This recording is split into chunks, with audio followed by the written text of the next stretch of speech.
Alright, yo, it's your boy PonyJoke1 back with another Minecraft video. Can you guys hear me?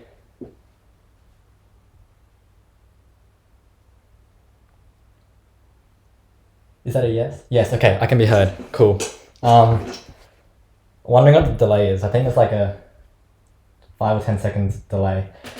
Anyway, time to start. So I'm going to start by going over like what LCA is and going over jump pointers.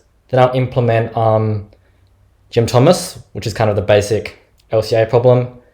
Then I'll go over using Euler tools, to do LCA, and then persistent stacks, and then I've got a couple problems to go over. So I guess start off with what is LCA. In order to do drawing, I have connected an iPad with some free drawing app up to the camera, so hopefully this works. Anyway, so I guess we have a tree. I'll just draw a tree. So I hope this is working. So here is a tree with some number of nodes. It's a rooted tree, so in this case the root is node 1.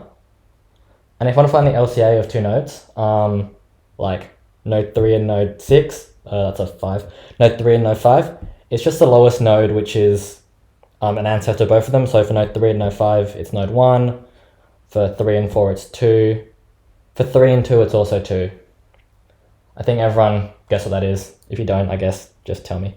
Also, I'm probably not monitoring the YouTube live chat since I need 2 tabs open for that, but I am monitoring the Discord, so put questions in there. Anyhow, so what is like a naive way of doing it?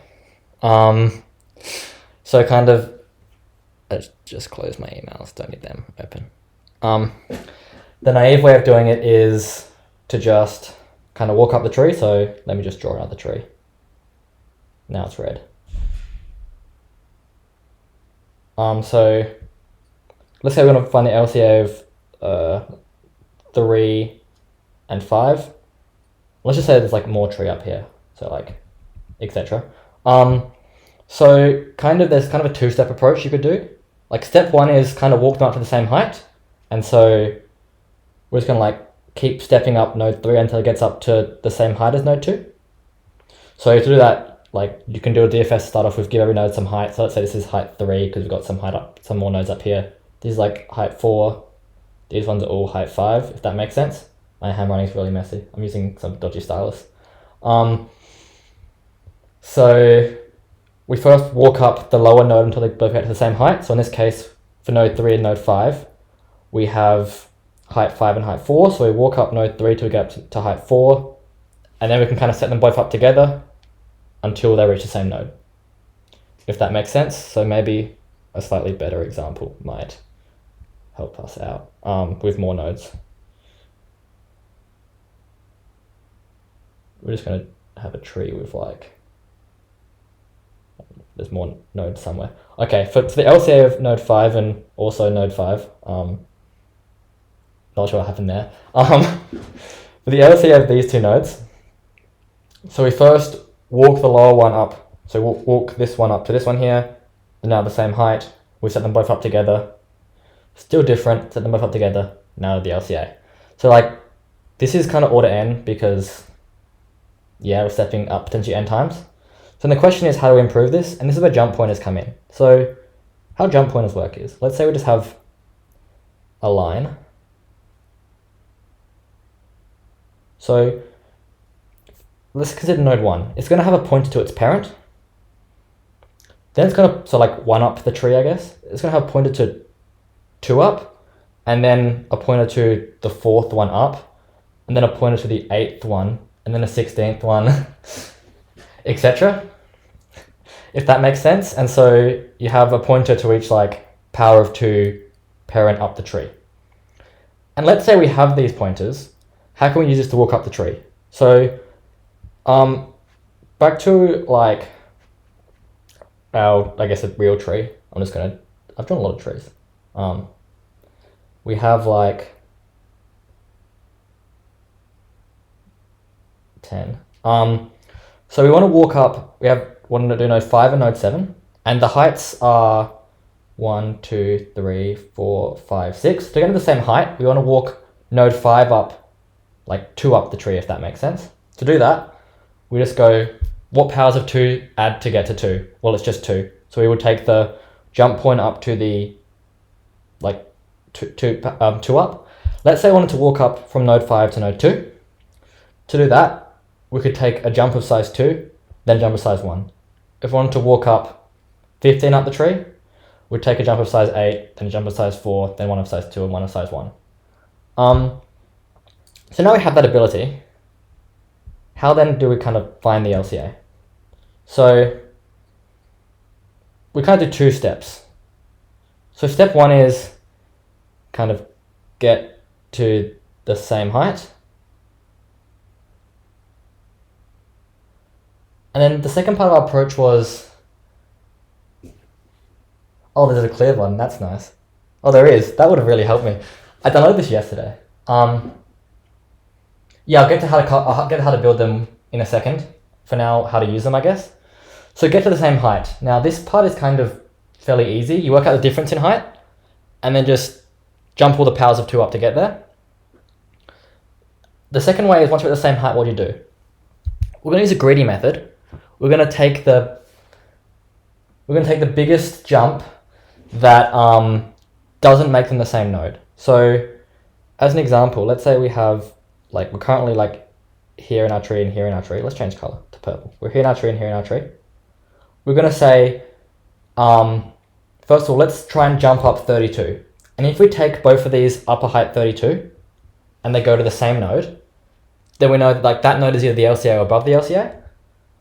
But then let's say we try and jump them up 16 and they get to different nodes. Then we can perform that jump, and then we know after jumping 16, the LCA is at most 16 away, because we know that 32 away is above that. And then we keep going down, we say, okay, try jumping up 8. This gets us to the same node, which means that's at least at the LCA. Okay, walk down, jumping 4, again, that doesn't work. We get to the same node. Then we jump like to a height up a height 2. We get to a different node. We perform that jump. We try a height of 1. We get to a different node. And then we've done all our jump pointers. At that point, my claim is that we're at the node below the LCA.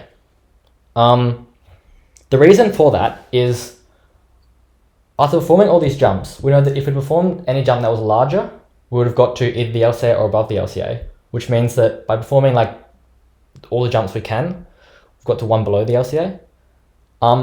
Not sure how much that made sense.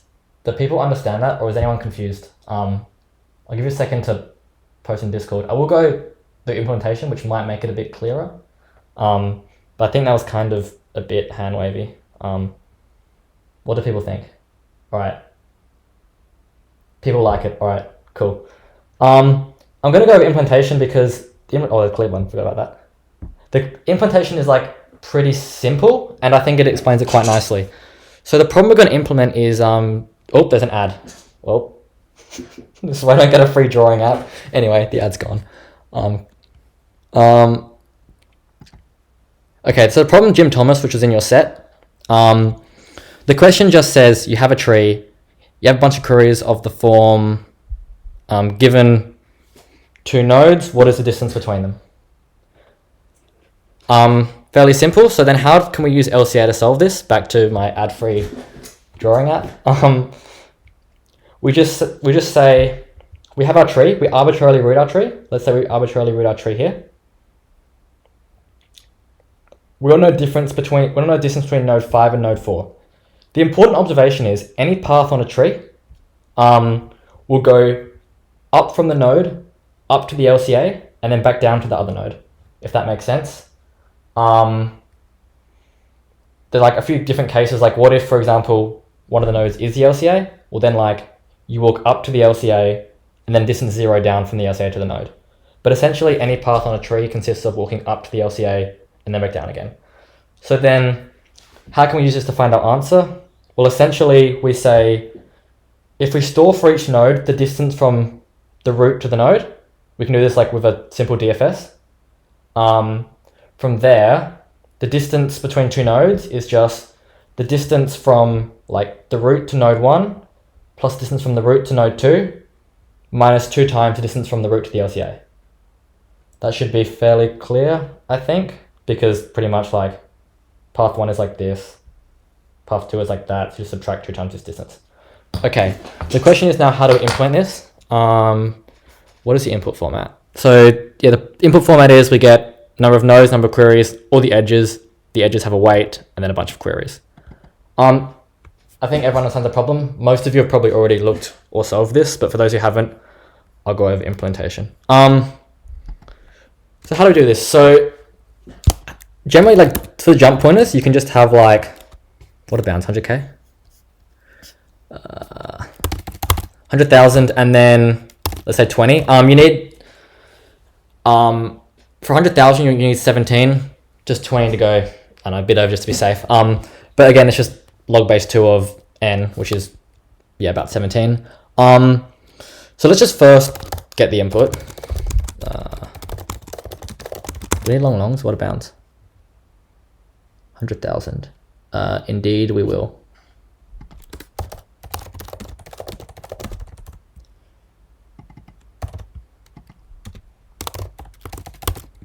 I'll just go.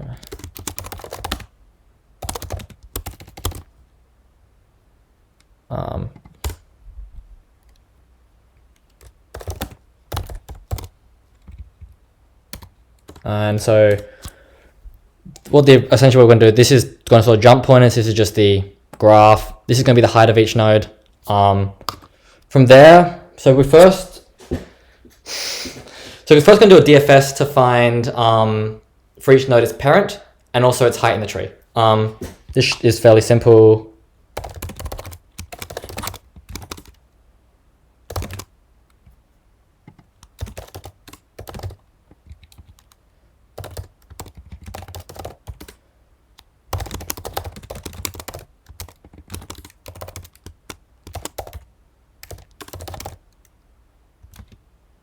Oh wait, height is what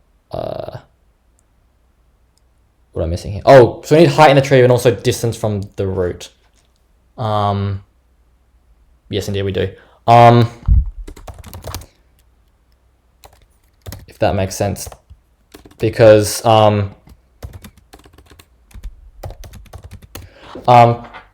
back to, I guess, the problem, we need to find the height to find the LCA and also the distance from the root because we need to solve the problem.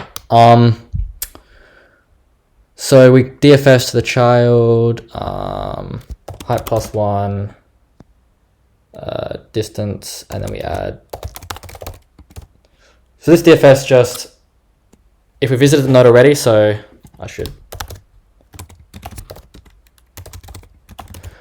we're saying if we visited the node already because we're going to one index the height, which means that if the height array is non-zero, we visited the node before, return from our DFS. Otherwise, set the height, set the distance, and then recurse to all our children. Fairly simple. Oh, did I do something wrong? No. Nice. Okay. We need. So then we're just going to scan in the input. And then the edges. What am I doing? And then we need height, we need distance as well, don't we? Probably can scan it as an int, but whatever.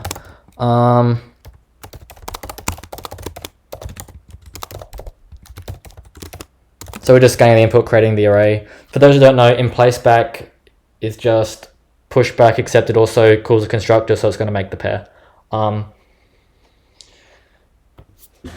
need a parent in the DFS. That is true. I do need a parent in the DFS. Thank you for reminding me. We also need to find the parent. So we need to set the 0th jump point to the parent. Because when we construct our jump pointers, we're going to start by going like jump pointer 1 up, which is the parent. So yeah, we need to store the parent for each node as well. Thanks for reminding me. This is right. It's nice having a group of people all to like debug my code as I write it. Anyway, then we're going to call our DFS on node 1. parent will say 0, height initially 1, distance initially 0.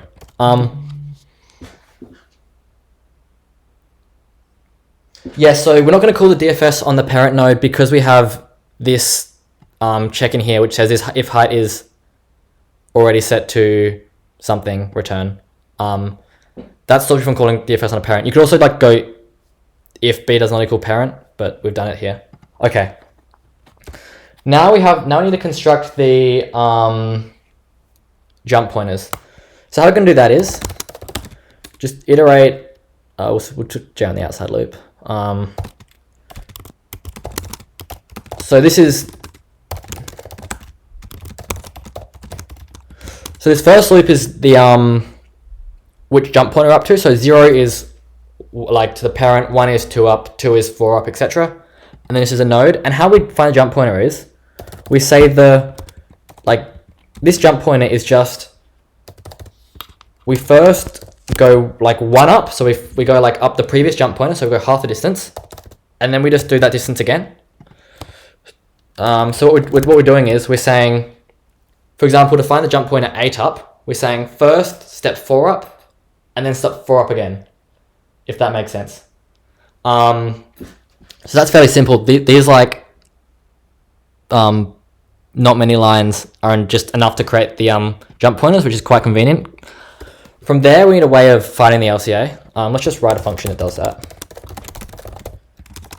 So we have two-step process. First of all, step 1 is getting to the same height, and then step 2 is set them up. So the method I mentioned earlier was find the difference in height and then take the steps up corresponding to like the binary representation of that.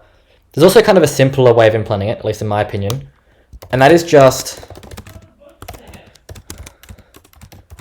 and that method is just to take the biggest jump you can without going above the other node. So we just say if A can take this jump and not go above node B, then just like take this jump. And then we do like the same thing for B.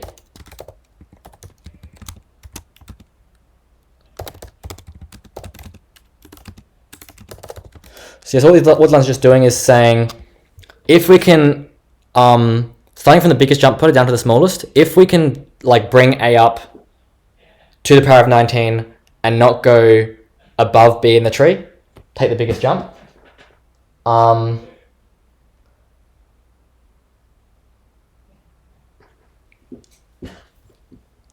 So another question was about setting the parent to node 0. So that's an interesting point. So notice how I set the parent of node 1 to be node 0, whereas when node 0 doesn't exist in the tree. That's actually quite useful for this step here. So if I had set the, I think it still would have worked in that case, but I have set the parent of node 1 to node 0 node that doesn't exist. This is okay, as we'll kind of see, because we're never going to want to step up above the LCA. So if we pretend that like the parent of node 1 is a node 0, we're never going to want to walk up to node 0, so that's okay. We could also set the parent to node 1. I think it would still work. Anyway, so we now have A and B at the same height. The second part is just the same thing again, but we're saying if we take this jump on both of them, so if we can jump them both up this far without them being the same node, perform that jump. And then we said before that the node 1 above us is going to be the LCA. However, there's one special case, and that is the case, where is my drawing? That is the case where like the LCA is one of the two nodes. So we have like node 1, node 2. In that case, in our first step, we would have jumped up node 2 to be the same as node 1. And then in the second step, we wouldn't have performed any jumps. And so in this one case, the nodes are the LCA. In every other case, the node's going to be one below the LCA. And so then we just have to go if A is equal to B, return A, otherwise return the parent of A. Does that make sense? So this should find the LCA now. The last part of the problem is just to actually answer the question of finding distance. So we just say for each query,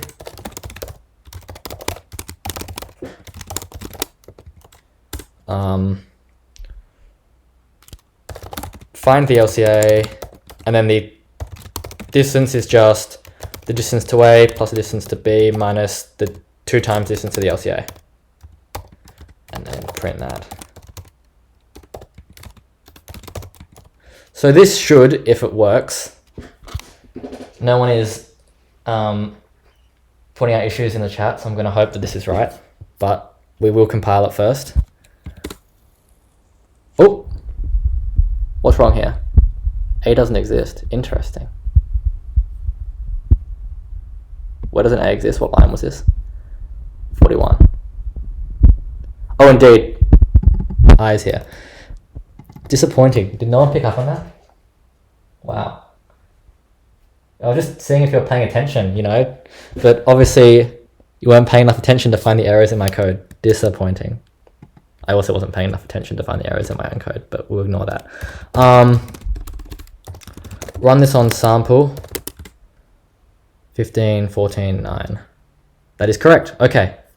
Oh, we have input files.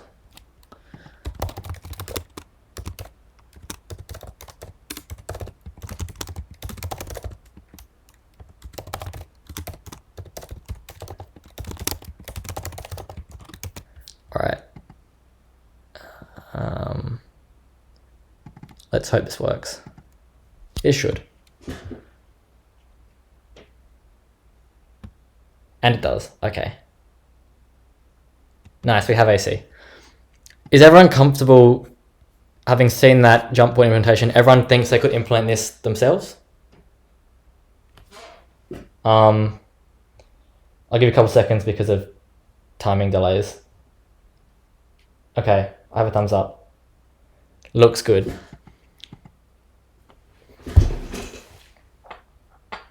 Oh, we have a question.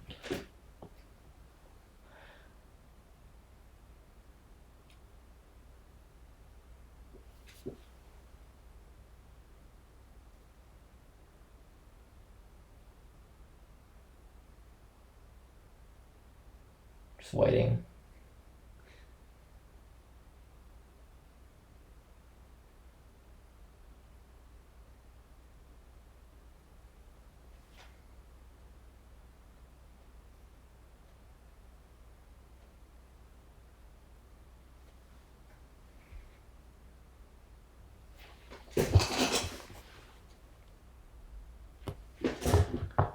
So I'll start by asking the question about line 33 and why is that less than n? That's because in a tree we have n take 1 edges, and so this needs to, when the loop to iterate n take 1 times.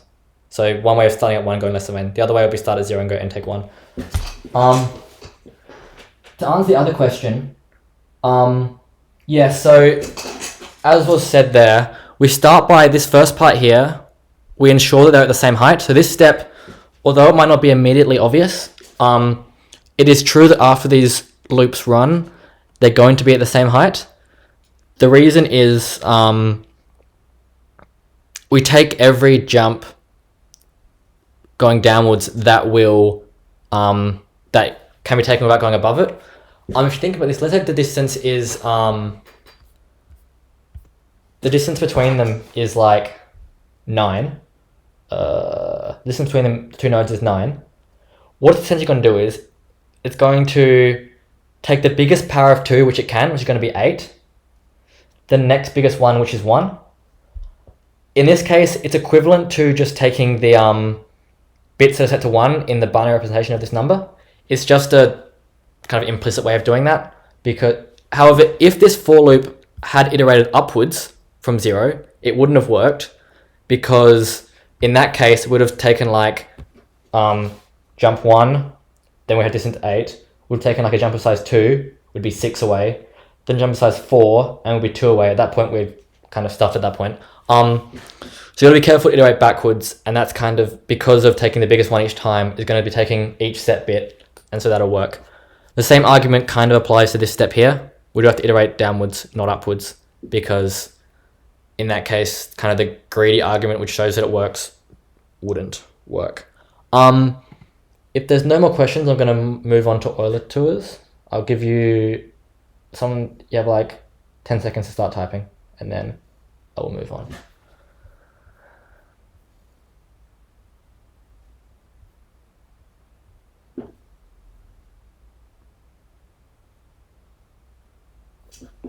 Is line 23 the same as while A does not equal B? It is not, kind of two reasons. One is we need to, at the end of this step, they're not going to be the same. So when we exit this for loop, unless the nodes were the same going into it, unless A and B were the same on line 22, they're not going to be the same leaving this for loop because we're never going to set them to be the same. The second reason is we're iterating down in terms of size of jump pointers. So if we just had while A does not equal B, we kind of wouldn't know which jump pointer to consider, which is why we kind of consider all jump pointers one at a time. Another important note is, what if we didn't choose powers of 2 and we had powers of 3 instead? So like 1, 3, 27, 81, etc. This would fall apart because the claim that I've made, which is I have to take one jump pointer of each size, I've kind of implicitly made that claim, won't work with powers of 3. In that case, you could probably take each jump pointer at most twice. I guess if you're short on memory, because increasing powers, which powers, if for example you do powers of 4 instead of powers of 2, I think you could prove that you have to take each jump pointer at most 3 times. It's still order log, but weird constant factors, I guess. Does that answer everyone's question?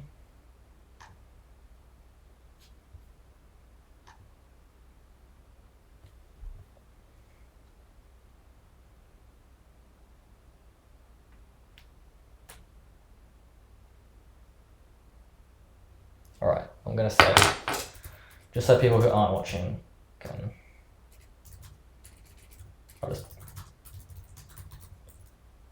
I'll move on to auditors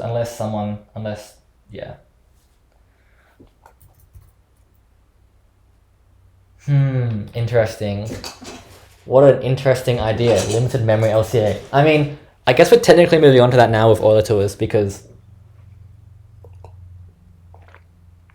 depending on how you implement that, you can do order n memory, which I guess is what I'll be showing. If you use sparse tables, it doesn't. Anyway, back to the drawing board. So we're kind of going to use a completely different approach to find the LCA now. Instead, we're going to consider, we have a tree. I'm pretty sure I draw the same tree every time. Consider an Euler tour walk of this tree. For those who don't know what an Euler tour is, it's just essentially, well, in the context of a graph, it's a path that visits every edge exactly once. In this case,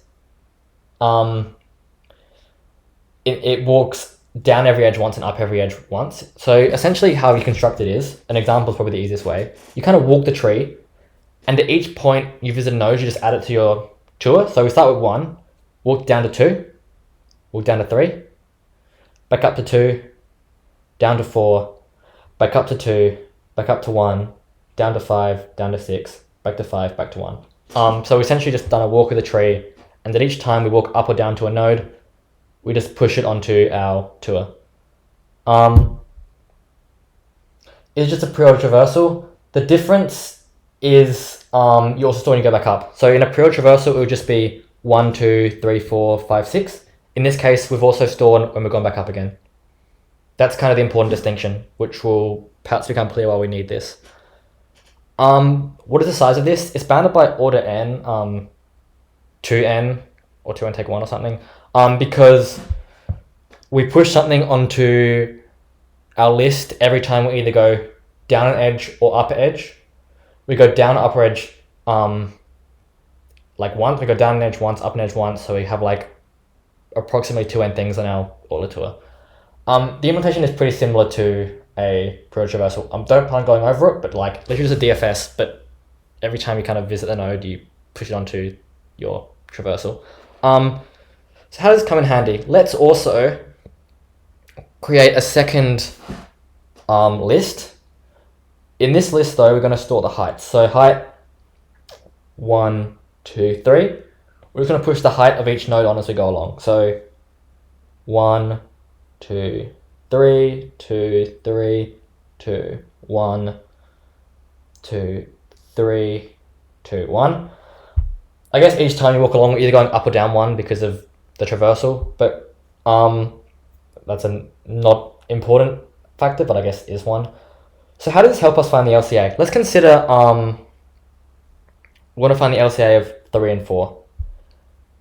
Let's find some occurrence of 3 in our ordering and some occurrence of, it's not height 3, it's actually this 3 here. Find one occurrence of 3 and one occurrence of 4. Now consider where the Euler tour could have gone between these two. First of all, if 3 had any children, it could have visited them. In fact, if we go from the first occurrence of 3, then like after this, it would have visited the entire subtree of 3. Where else could have it gone? So after it left 3, so it kind of got to 3, you go to 3, you do everything below 3, then you go back up 3 and you walk up again. It then could have gone, if 2 had another child, it could have gone like to that child in its subtree. If there's no between them, like a node 2.5, it could have visited all of its subtrees. Now the question is, could it have gone above node 2? Because of how the DFS ordering works, it couldn't have, because if we had gone, we never like go up above a node until we visited its entire subtree. So if 2 is the LCA of 3 and 4, we could never have gone above 2 between them in the Euler tour ordering. And again, we could have gone to a nodes in here and 4 subtree, whatever. So kind of the important takeaways is, on the path between some occurrence of 3 and some occurrence of 4, we definitely couldn't have gone above the LCA, because we only go above the LCA either before our last visit of 2 or after our last visit of, before our first visit or after our last visit. The question is, would we have always visited node 2? The answer is yes, because we like put every node in our path, which means on the way on between 3 and 4, we must have visited 2.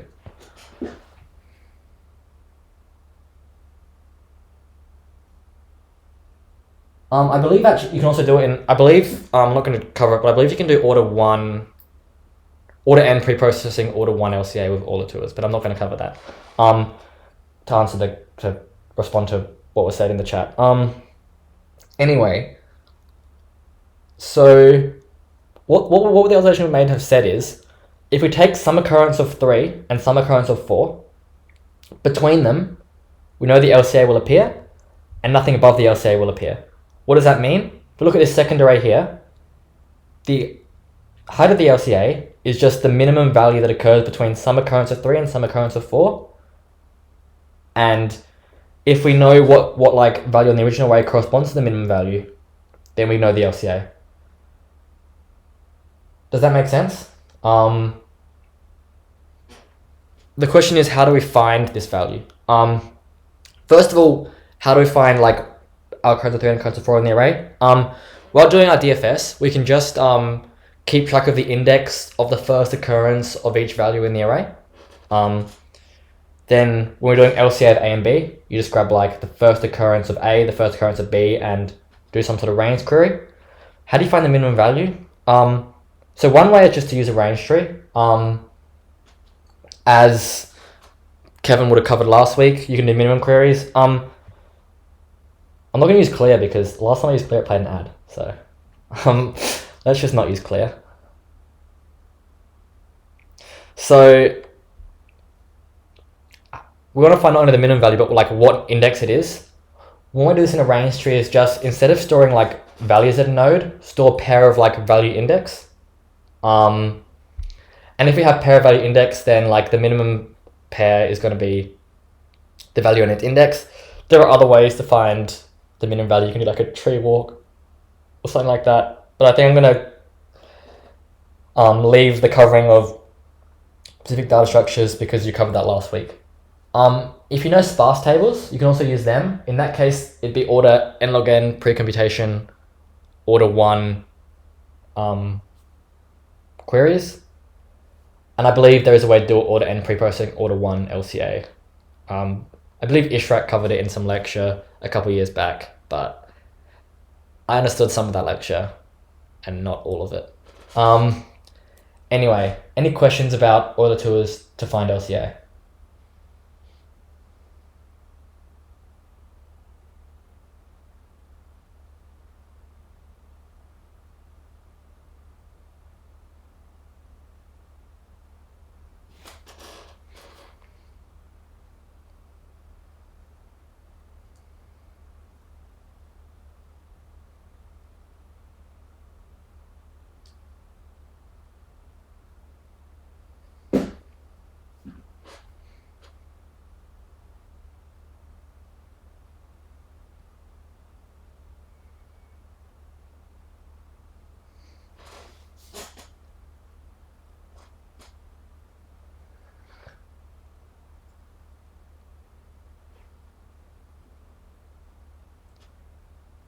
I'll just wait for people to stop typing and then move on. And just to think that was approximately the quote that I said. The lecture was called hard theory, and like going into it, I thought like that was some sort of subject, like hard theory, some sort of subject, but no, it just meant like theory that was hard, as I discovered in the lecture.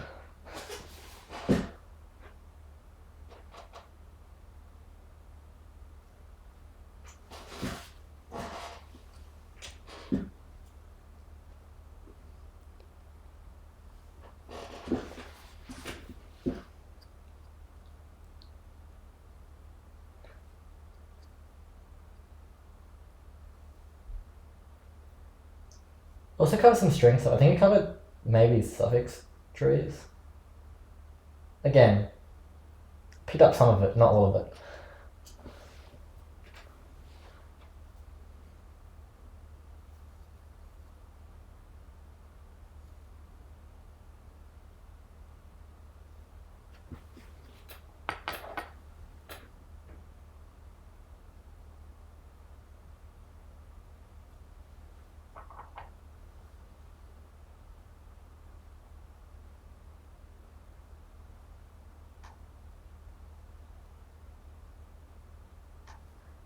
And once I've answered questions, just going to see what people are typing. Then I'm going to move on to persistent stacks. And then I've got a question or maybe a couple of questions to look at least 2.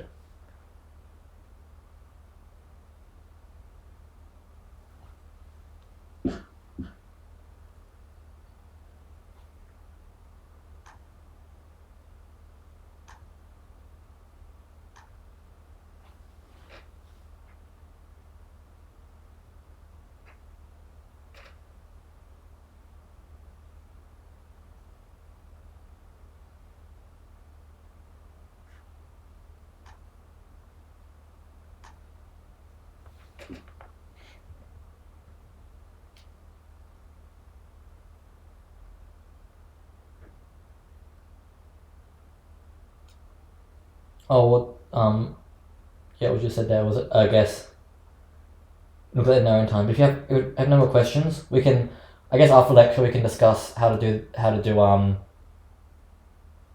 LCA efficiently better than like n log n or order 1 or order log order 1, like order 1 or whatever. But we'll kind of move on to persistent stacks, if not any other questions. So first of all, what is a persistent stack?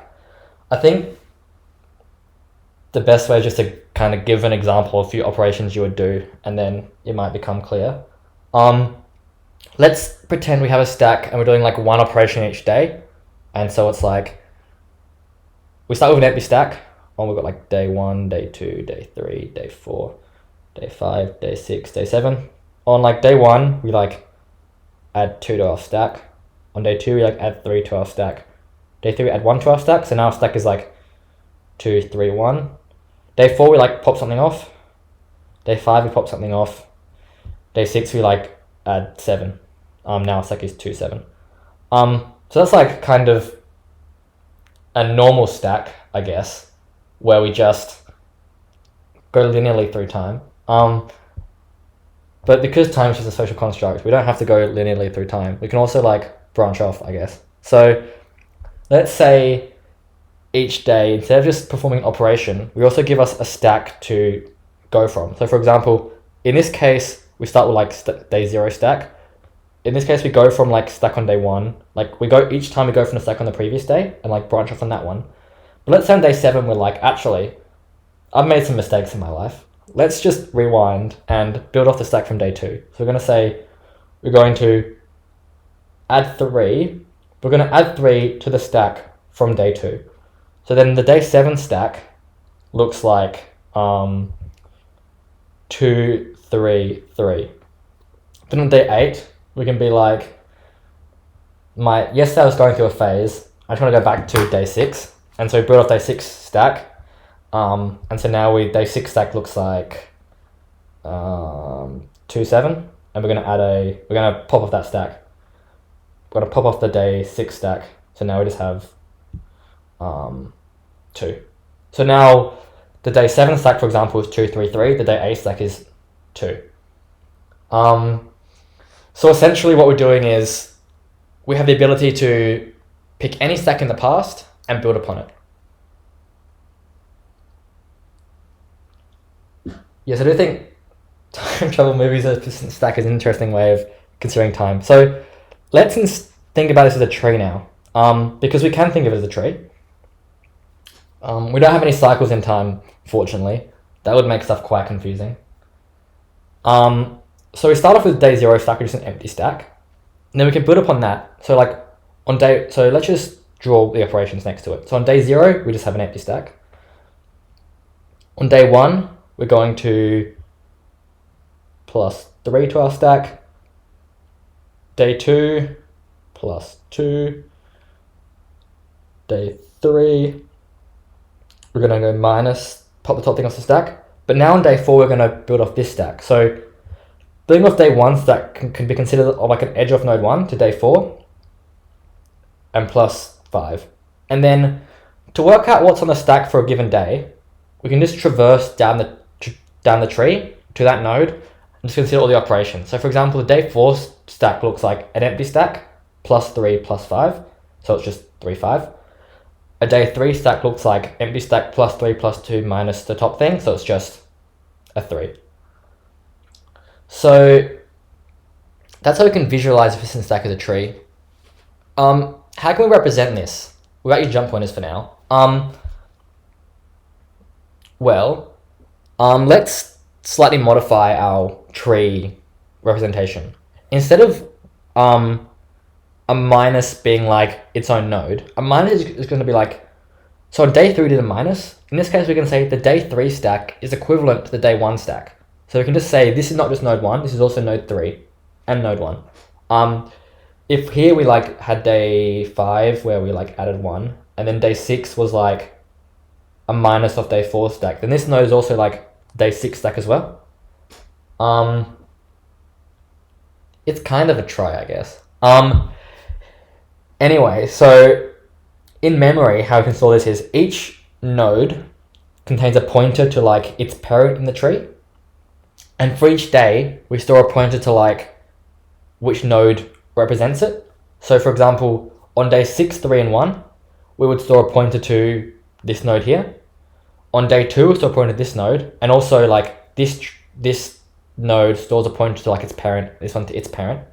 So then for example, if I asked what was the second node from the top on day 4, we would say, well, this node, second node from the top, go 1 up in the tree, it's whatever's here, which is a 3, if that makes sense. Okay, where do jump pointers come in? Well, let's modify our operations, and let's say we also want to perform queries of the form, what is the kth element from the top of the stack? So like, if our stack has like 1, 2, 4, 7, 9, 1 on it, what's the third element from the top? It would be this 7. Fourth element from the top, it's a 4, etc., if that makes sense. So in a normal stack, if we represent a stack as an array, just an array lookup, in our tree representation, we have to like traverse up the tree. So if we had like our tree, and each day corresponds to a node or whatever, to work out what like the second element from the top is, we just have to walk up the tree until we get there.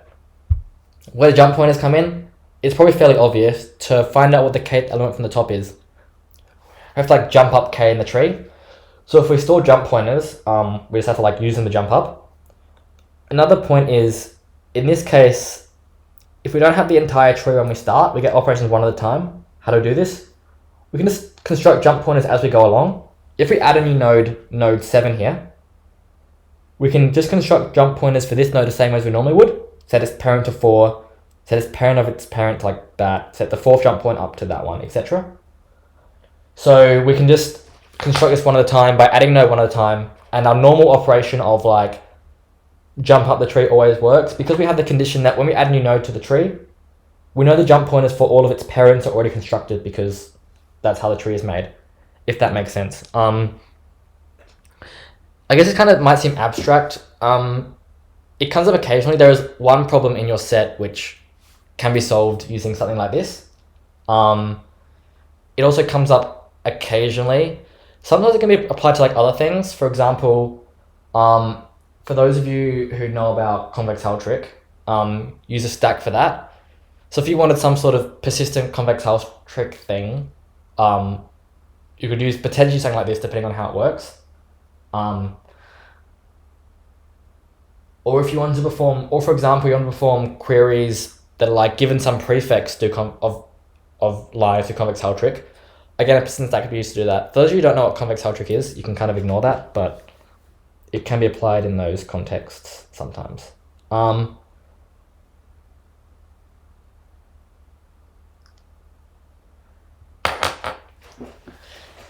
Any other questions? Otherwise, I'll move on to, I guess, a problem.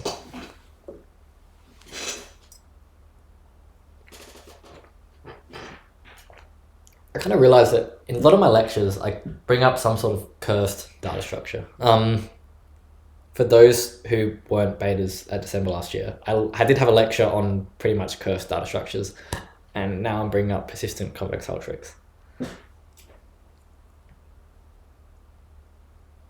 Or a snake tree persistent convex hull tricks. That would be an interesting. I mean, you could do that, right? What would that kind of represent? Oh no, you could be doing like prefix queries over time over ranges or something. In which case you could use a snake tree of persistent convex hull tricks.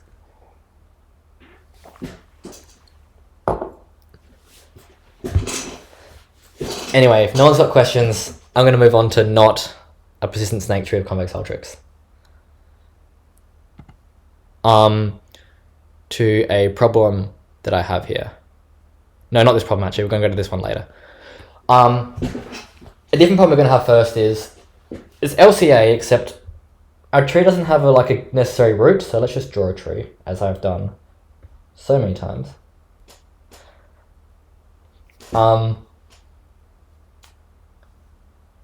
So in our LCA query, instead of just getting 2 nodes, we get given 2 nodes, but also get given a root for that query. So for example, if we wanted to find the LCA of node 3 and 4 and 2 was the root, it'd be 2. If 5 was the root, it'd also be 2. However, if we wanted to find the LCA of node 3 and 4 and 3 was the root, the answer would be 3, if that makes sense. So essentially the query is, given 2 nodes and a root, what is the LCA in this tree? The question is how to do this somewhat efficiently. So I guess there's just the way we've discussed before, which is just do order n for each query, but that's fairly boring, and we're going to brush past that. In order to solve this problem, let's consider a few different cases. So let's draw a slightly longer tree, and we'll just draw a couple of these plus a couple of pretend subtrees. Let's consider a few cases. Let's start by arbitrarily rooting the tree at node 1, and then consider what the LCA in this tree is and what the LCA is in our different query. I'm listening. Why is Siri going off? Anyway,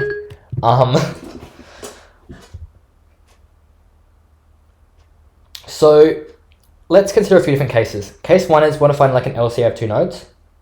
The first case is the root is either at the LCA in this rooted tree or like further above. So for example, in our query, if the root we were given was 3, 2, or 1, or anything in these triangles, the LCA wouldn't change. It would be the same as the LCA in this arbitrarily rooted tree, if that makes sense. So like case 1 is, the answer is just the old LCA. Okay, that's kind of a boring case. What other cases do we have? Well, a second case is, we have our root, and consider like this is our root in our query, and we have like consider the path from this root to the like arbitrary root node 1. If our two nodes are both in like one of these triangles, then the LCA is also going to be the LCA in this original tree, if that makes sense. So for example, we have like a node here and a node here, and their LCA is here. It doesn't matter that like our query root was down here. The original answer is still going to be the original LCA, if that makes sense. So we now have these like two different cases where the original answer is the LCA. So the two cases are, case 1 is if it's like the node was like, the root is above the original LCA. Case 2 is like, consider the new root and the path to the old root if it's all in one of the subtrees. So the last case we have to consider is like, what if, this is getting really messy. Let's go red. So this is, let's say like our original, like node A is here, node B is here, and our root R is here. In our original tree, the LCA would be this node here. But in this new tree, the new LCA is this node here, if that makes sense, because if we wrote the tree at 3, then like the LCA of these two nodes is node 2. This is kind of the harder case. But like in our case batch, let's just consider a few different things. What if we were to look at the LCA of A and R and the LCA of B and R? Okay, let's look at that. Okay. So the LCA of A and B is node 1. The LCA of B and R is also node 1. The LCA of A and R is node 2, which is actually the correct LCA of node A and B in this new rooted tree. So we've found the LCA of these three nodes. One of the answers is correct. Can we like generalize this idea? Let's I'm just gonna kind of informal hand wavy proof. So we're considering the case where we have a node and one of A is in like one subtree and B is in some other subtree, or the other way around. Okay, the LCA of A and B in the original tree is going to be this node up here. The LCA of B and R is also this node up here. And the LCA of A and R is this node here. And so perhaps we can see that in this case, the answer that only appeared once out of 3 LCAs is the LCA in this new tree. So of like AB, AR, and BR, the least common answer, the answer that only occurred once, is the actual LCA. What are the other cases? So like case 2 was the LCA is like in the subtree of the new root. What are our 3 cases? Our 3 cases are LCA AB, which is the correct answer, LCA AR, which is R, LCA BR, which is also R. So in that case, again, the least common answer is the actual answer. What third case? A third case was when they're both in some subtree like off here, in which case LCA AB is the answer, LCA AR is this node, LCA BR in this node. It is still the least common answer, or the LCA, least common answer. I believe there's still one more case that I have failed to consider, and that is the case where A is on this side of R, and B is on this side of R. In this case, LCA of A and B is this node, LCA of A and R is R, and LCA of B and R is also this node. So even in that case where A and B are on like different sides of this root, if that makes sense, the least common answer is still the LCA.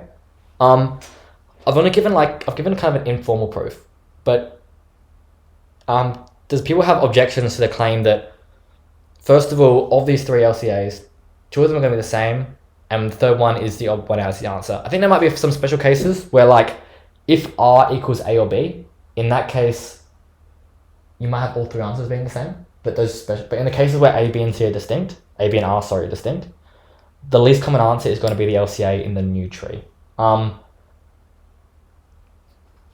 I haven't formally proved it, do people understand it? I'm not sure how far the stream is delayed, so I'll give you some time to respond. But the people kind of buy my proof, my handmade proof that the least common answer is the LCA.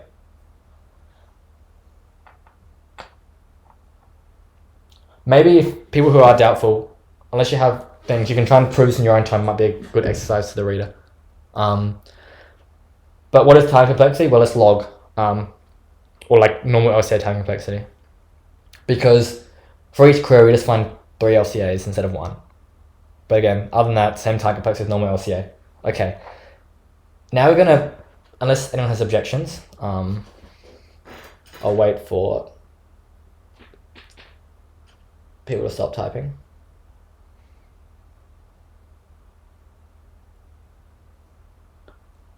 By why would you rewrite the tree? Do you mean like, what is the context of this question? Like, why are we doing these queries?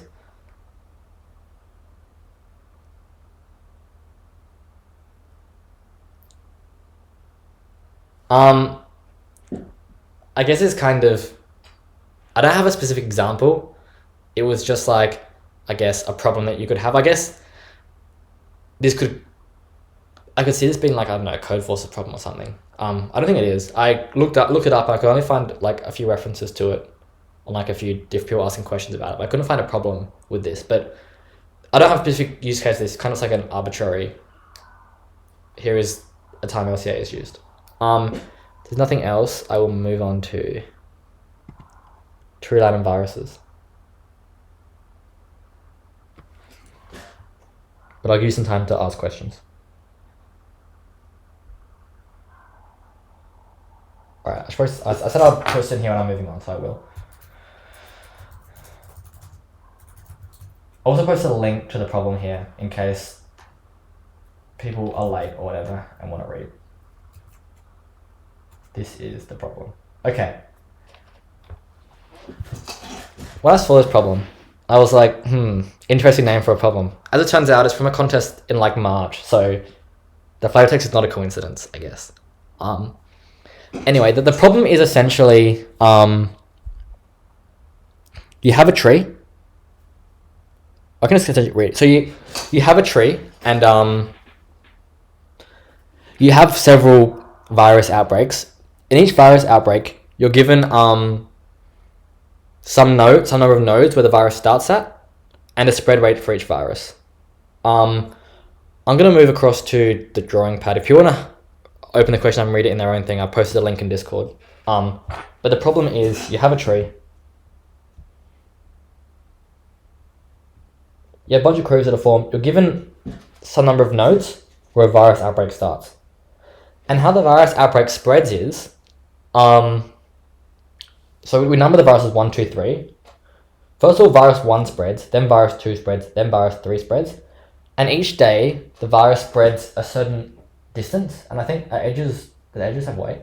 Edges do not have weight. So each day, the virus spreads a certain number of edges. So for example, let's say this virus 1 has a spread rate of 1. It's going to spread to, on day 1, it's going to spread to this node here, and also this node here. Then let's say it's virus 5, second virus spread second. Let's say it has a spread rate of 2. It will spread down to 6 and down to 7 on day 1. It'll spread up to 1. However, we have the condition that each node can only be infected by 1 virus, which means that virus 2 will not spread to node 2. It will not spread past node 2 either, because it's kind of blocked. Then we have, on day 2, virus 2 will spread 1 more, so it'll spread here. It'll also spread to like this node here. And we also have that virus 2 will spread distance 2, so it'll spread like here and spread here, if that makes sense. That's kind of the premise of how the virus spreads. So it spreads one like virus at a time, each in order, and each one spreads its distance.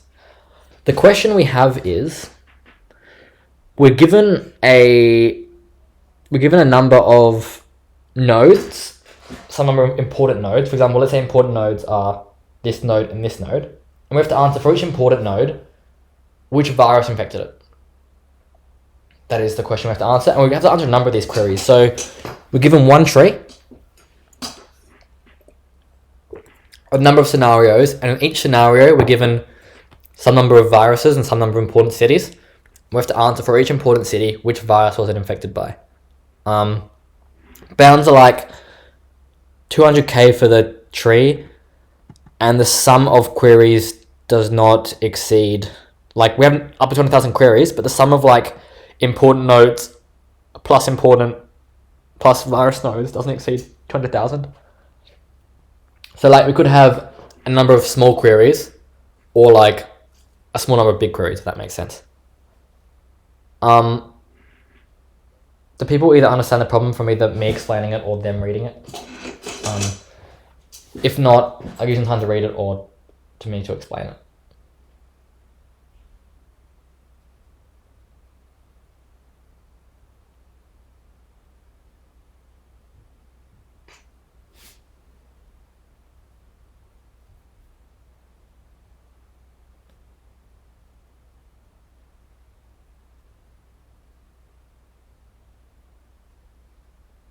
No one's saying anything. I'm going to assume that means do people know what the problem's asking? I can talk about it, or do people want some more time to read the problem?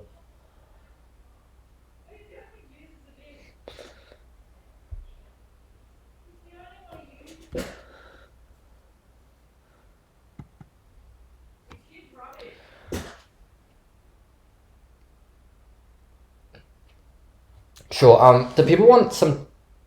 Okay. I understand the queries. Do people just want some time to like think about it for a bit? I might just. Yeah, okay, I'll just give you all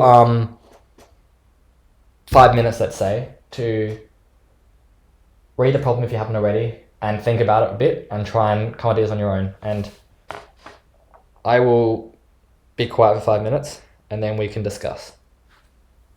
Feel free to chat amongst yourself in the Discord chat or whatever if you want to discuss the problem in the next 5 minutes.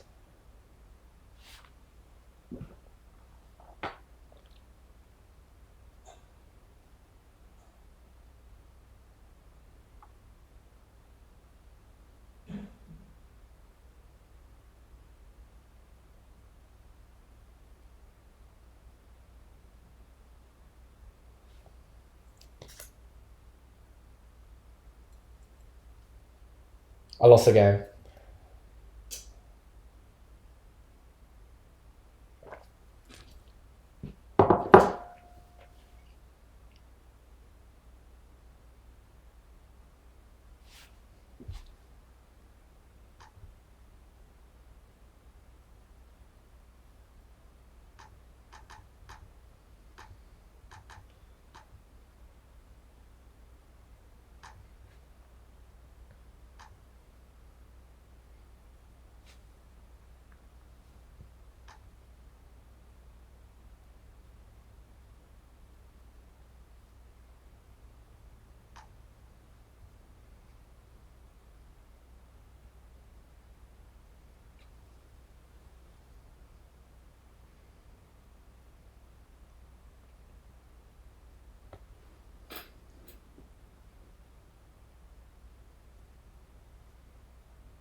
Give me still a couple more minutes to think about it, but if anyone doesn't understand what it's asking, just post in the Discord chat.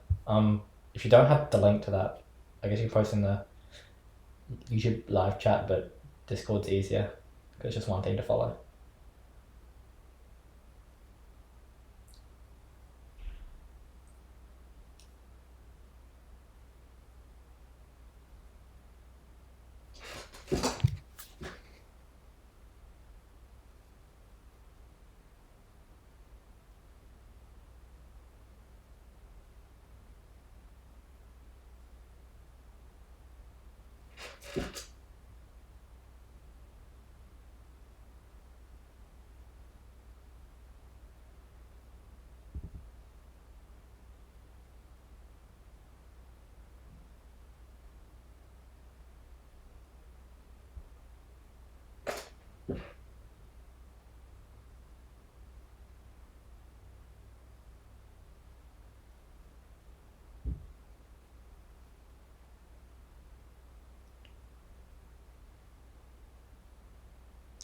give you 2 more minutes to think about it, and then we can discuss.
Alright, that's probably enough time.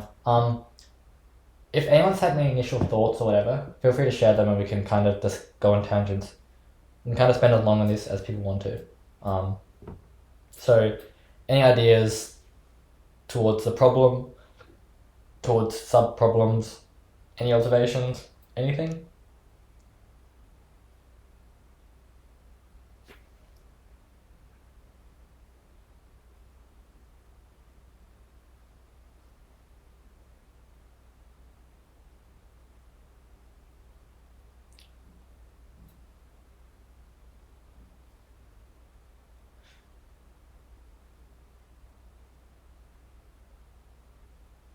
Some ideas, break it up into path to root, path and subtree. For a certain query, I believe most nodes are unimportant. That's an interesting observation. The region covered by each virus will be a contiguous range. So yes, so if we kind of think about some of those observations, perhaps the easiest one to see is like, if we keep typing stuff and I'll look at it. If we have our tree, it's fairly easy to see for some virus, it'll spread to some continuous range of nodes because you can't like skip over anything. That's kind of a condition of the spreading, I guess. Another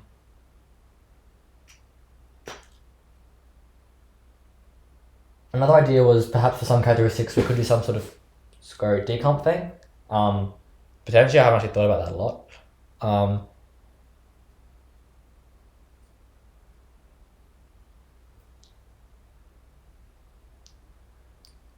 Any other ideas? I'm happy to kind of explore any path and see where it takes us.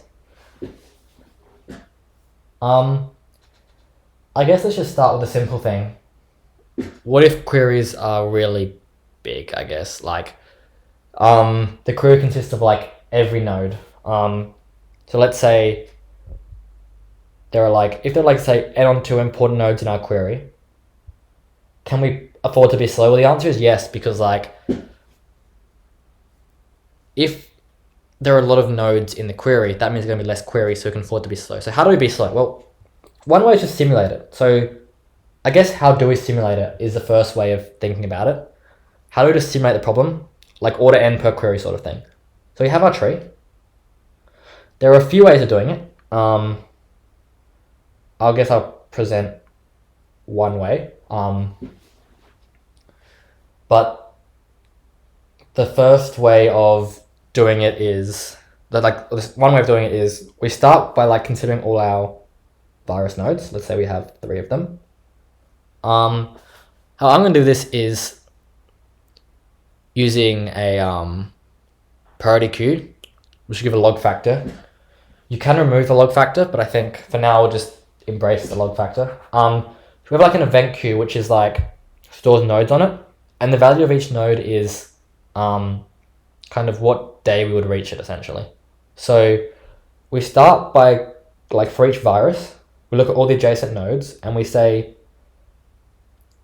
if the spread rate is 1, then we would visit this node on day 1, and also virus 1, day 1, virus 1. we'd also visit like this node day 1 virus 2 and this node day 1 virus 3. Then out of all those, the smallest one. So the smallest ones are smallest day, breaking ties by smallest virus. So we'd say, okay, this node, day 1 virus 1. Visit this node first. And let's say the spread rate of this virus is 2. Or another node here, node 8 here. Then we'd also say, well, look at all its adjacent nodes. Well, this node here, we can also visit on day 1 virus 1. Okay, push out in the queue. Now we consider the next one. Let's say this one.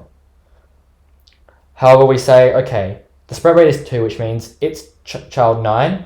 We can visit on day 2, sorry, with virus 1. Okay, next thing our priority queue is going to be this one here. No, like, further children, so we kind of just store that one. Then we got like day 1 virus 1, this one here. Okay. Next thing on our priority queue is this one, day 1 virus 2. However, we say, okay, this node's already been visited already, so then we can just kind of like ignore this. Then we go next thing on our priority queue, day 1 virus 3. And then like mark that node and check its adjacent nodes. The next thing on our priority queue would be like day 2 virus 1. And we would mark this as being virus 1, and then like for all of its children, also day 2 virus 1, and then their children, day 3 virus 1, etc. Does that kind of make sense? It's essentially, it's kind of like a Dijkstra's, essentially, when you think about it. Similar sort of concept. You could probably get away using a queue if you were smart, instead of priority queue. But this is an n log n way of doing it. Let's actually think about doing it with a queue, because I didn't think about this in great detail beforehand. But if we are using, so what do we push onto our priority queue? Actually, first of all, does everyone understand that response? What's the word? That method. I had a word, but I forgot what it was.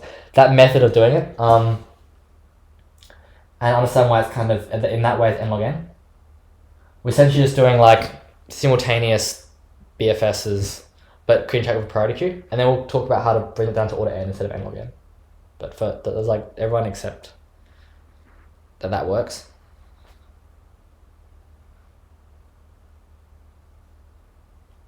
I'll take that as a yes. You accept that it works.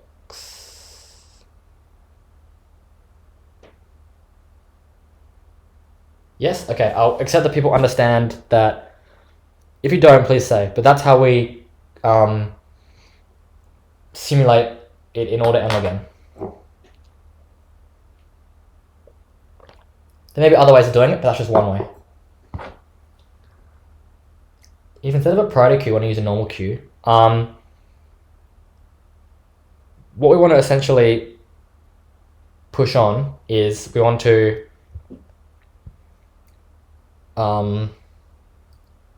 we're adding like next day. I won't write, this is too messy. We're pushing like the next day and the current virus. So if we had one, let's imagine we had one queue per day. So we had like a day 0 queue, a day 1 queue, a day 2 queue, a day 3 queue, a day 4 queue, day 5 queue. The day 1 queue would push like the original nodes for each virus. Then like when we visit virus 1, we push all of its neighbors onto like day 1. Then we push like all of 2's neighbors onto like day 1, and all of 3 neighbors onto day 1, all of 4's neighbors onto day 1. Then we visit like the first one. It's gonna be like, this is gonna be in sorted order of like virus type. So when we push all of these nodes' neighbors onto like day 2, these ones' neighbors, etc. We're gonna still maintain that each queue is in sorted order by virus, which means that we still have sorted order by virus. We still maintain that condition. However, it's now order n instead of n log n.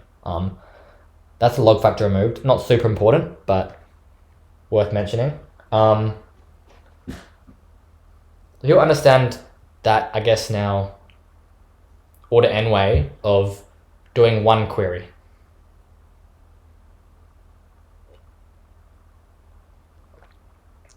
So I guess like this is subtask 1, which is just there is one query.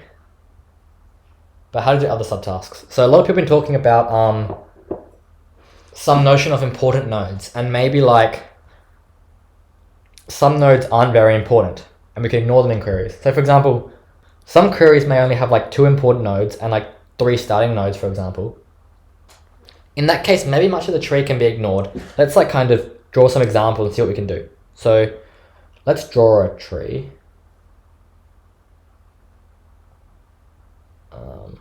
And some subtree, some subtree, some subtree. And then like, this is kind of messy tree. But let's say that our, let's just for now combine virus nodes and important nodes in our query, just like to one batch. Just consider all the nodes we get in a single query. Let's say those nodes are node 4, node 2, and node 7.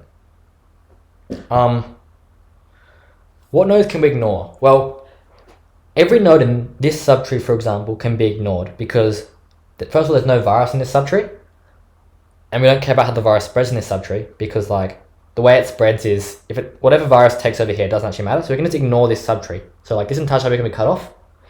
This subtree here can also be cut off by the same logic. Like we don't care what virus takes over in this subtree because we don't have any update. We don't have any queries in this subtree, so we can ignore it. Same thing. This subtree can be ignored. This subtree can be ignored. Okay, so if that makes sense, we can ignore all of these ones. What else do we have? Now we have like we have a chain here as well. Is all this chain important? Do we care how it spreads along this chain? My claim is we don't really care to an extent like how far along it spreads. All we care about is let's say this is a virus here and this is a node we want to query what it is. We only care like which virus makes it the whole way around here. We don't actually care like which virus reaches node 0 or node 6. So maybe if we have this chain, we could compress it into like a single node, kind of informally. So maybe you can see how potentially, kind of hand-wavily, we might be able to reduce down the number of nodes we have in a query to some manageable amount. I guess the question is, what is this manageable amount? Is it small enough? And if at any point you're lost, ask questions, because I haven't actually gone over much, other than like, maybe these are ideas. Does anyone have like ways of what is an important node, maybe? Like what nodes can we not ignore and how can we compress it? Feel free to share ideas.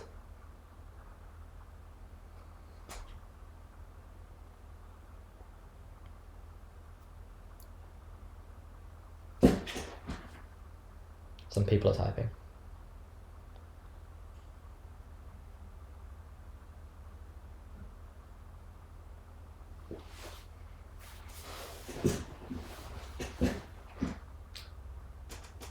Okay, so the claim is that the important nodes are like where the virus starts, the nodes we have to actually answer queries for, and then any LCAs are important nodes. I think this might become a bit clearer if we draw an example, because it might seem a bit abstract. All these, I love drawing trees. I've drawn a lot of them. It's a different tree. Most of my trees look the same. This one's new. That's cool. So I guess the idea is if like this node, and this node are important, then overall we can ignore this entire subtree here. None of these are important. Red for not important. None of these are important.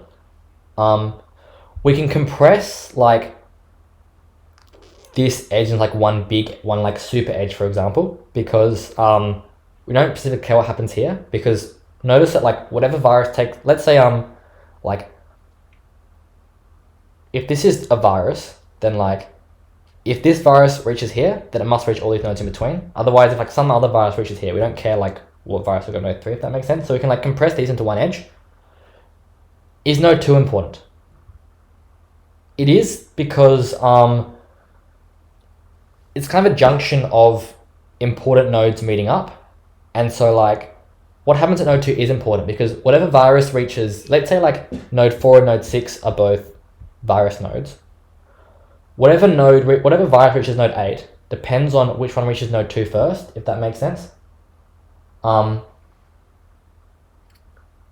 Sure. The session was make node 5 a virus node as well. So let's just label one of virus nodes. We have virus node. We'll just say for now query node. And so whatever virus reaches node 8 depends essentially, in this case, on whatever one reaches node 2 first, if that makes sense. So node 2 is important. Now let's say next question is node 1 important? Well, I'm going to say yes, it is important. A reason being is it's like another junction, I guess.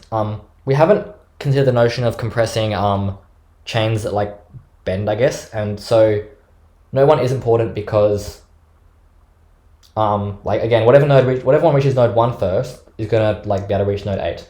And let's say, for example, we had another subtree here that had like a virus here. Then node 7 becomes important as well because we have like a race between whatever virus out of these two reaches node 1, whatever one of like this, the virus reaches this node, and the virus that started here reaches node 7 first, will reach node 8 first, if that makes sense. Perhaps you might be able to see that the important nodes we have are all nodes in our input, and then kind of the jump is the LCA of any pair of nodes in our input. For example, the LCA of 4 and 8, 1 is important. The LCA of 4 and this node here, 7 is important. The LCA of 4 and 6, 2 is important.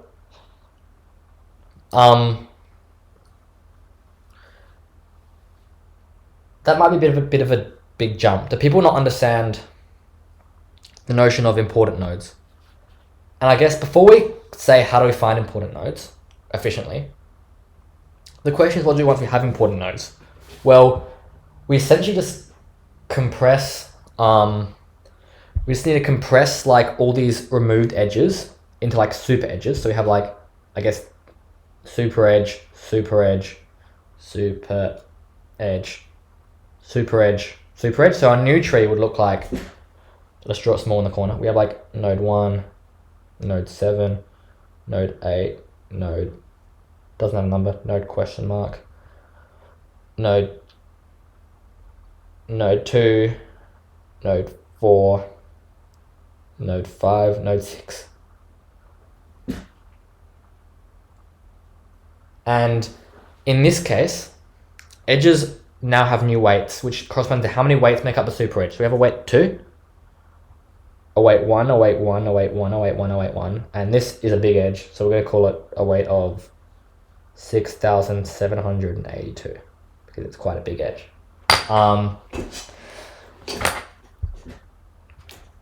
So we now have this compressed tree. And so then I guess what we need to show is how the virus spreads in this compressed tree is how it compresses, how it spreads on a normal tree. And I guess we've kind of shown that because of like, we can ignore all of these subtrees that don't matter. And along these super edges, all that matters is like which virus reaches node 7 first. And we can just like consider it spread along this super edge. It's kind of informal, but do people understand if we have this compressed tree, which is defined by getting the LCA of every pair of important nodes, we create the compressed tree somehow, we simulate it on the compressed tree, that gets us our answer. I'll give you some time for that to sink in, and if people aren't sure, like either you have a question about it or you're just not sure, please say, otherwise I'm going to move on to how to find this tree, and that's essentially it, I guess.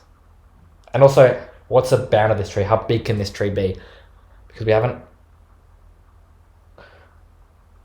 actually given a nice bound on the size of the tree. And if we don't have one, it would be sad.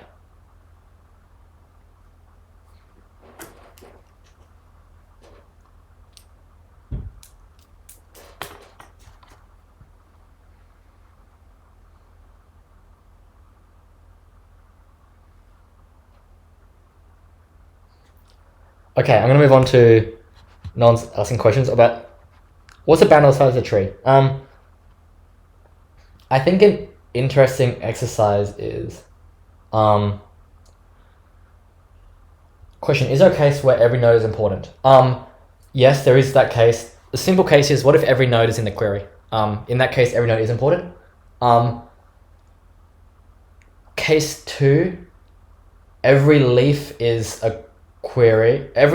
Case 2, every leaf is important, and there exists no chain of like, every leaf is important, and there exists like no chain like this. In that case as well, every node will also be important. Like that is another case. So what we've said is, every pair of nodes are important. A node is important if it's an LCA of 2 input nodes. Let's say there are like k input nodes. We have a bound of k squared important nodes. Now,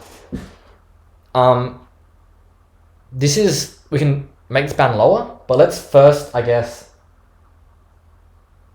we can investigate what the bound will be if we had k squared. I haven't actually thought about this, but I think we could get a below n squared bound on the answer.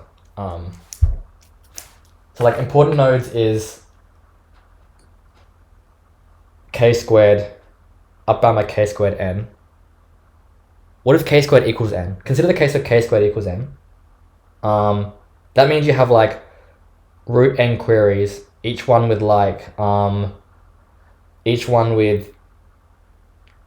k equals root n. So if each query has root n important nodes and they're root n queries, overall time complexity is like n to the power of 3 on 2. This is not the intended solution, but I think like if my maths is right, that seems okay. Yes, so I believe you can then show that actually, if you just naively do it, you do have like an n root n bound in this problem, but let's we're not covering spoke decomp, and we can actually make it better. Another question was, how do we simulate spread after compression? Or just do it, yeah, so after we compress the tree, we just simulate the spread on the compressed tree. But I think this bound on like k squared important nodes when there are k input nodes is a bit low.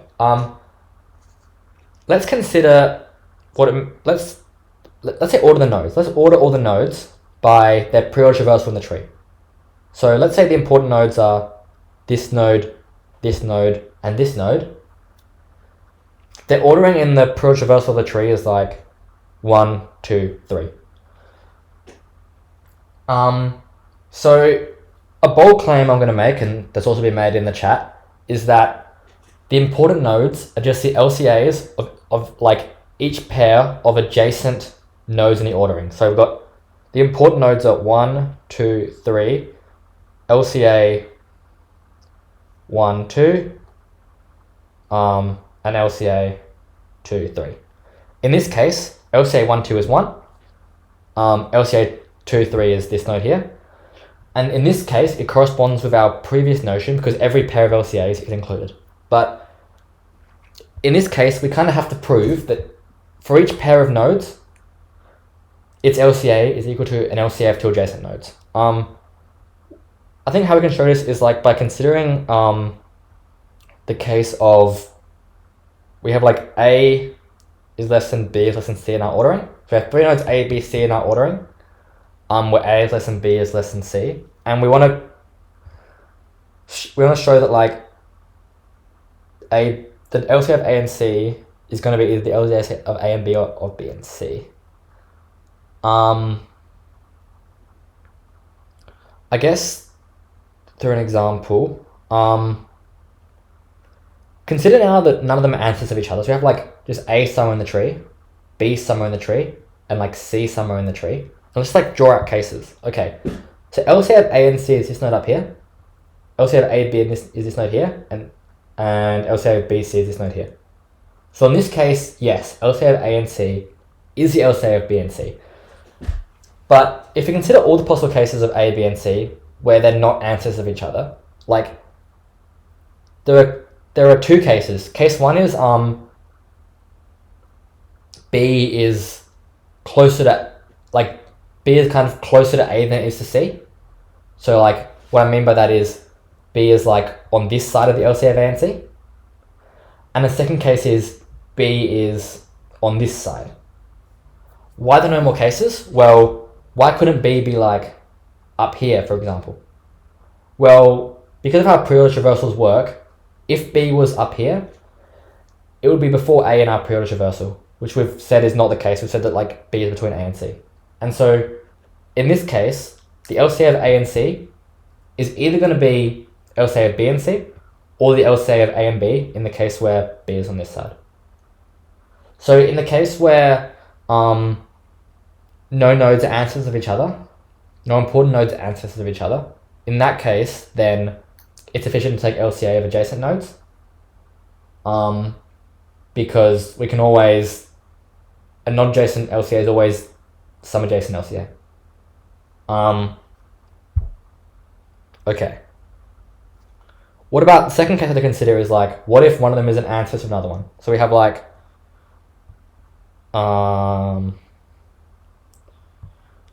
A, B, and then like, I don't know, C.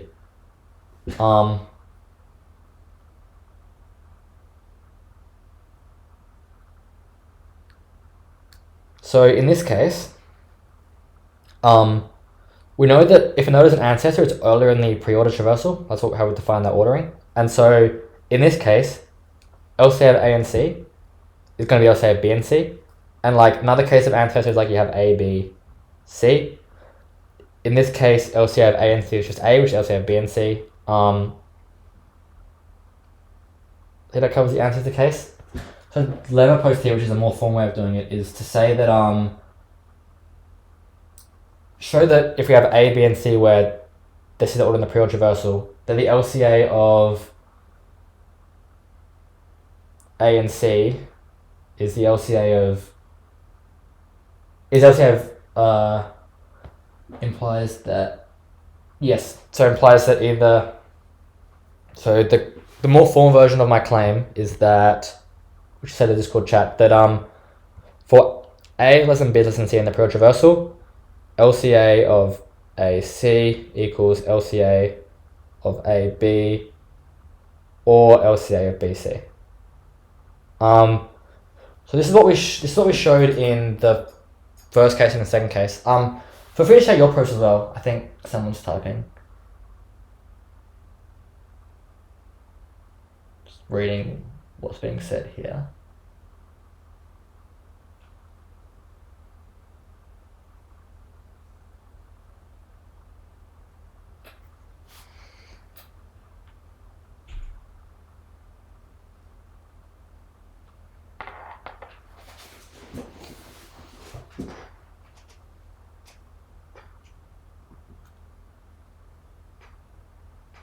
The other thing of marching inwards, was that after you've proved the lemma, or is that in order to prove the lemma? The lemma being the one which was posted in the Discord chat, which is this one here.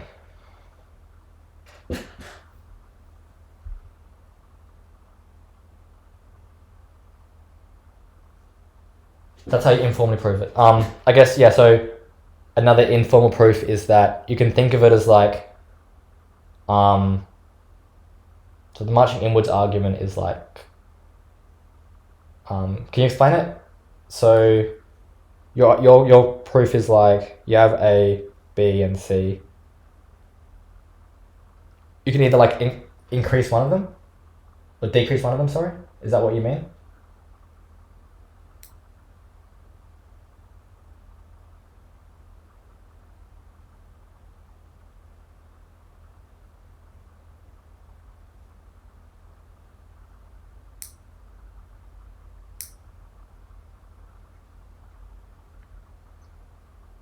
Can you explain your union find method a bit further? So I'm just, getting other people's proofs as well. Do people kind of understand my method of proving, which is just kind of like informally case bash, show it works in all the cases, hope you didn't miss any cases?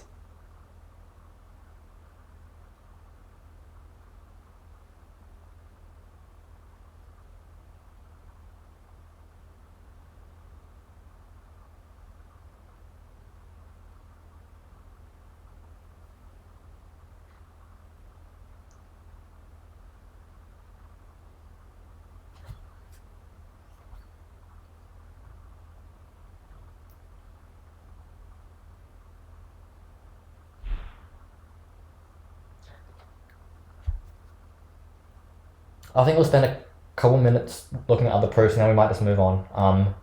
Unless anyone doubts the claim that, or doesn't understand a method of proofs. As long as you understand some proof of this claim here, that the LCA of A and C is either A and B, or LCA of B and C, for any A, B, and C where A is before B is before C in the periodic reversal.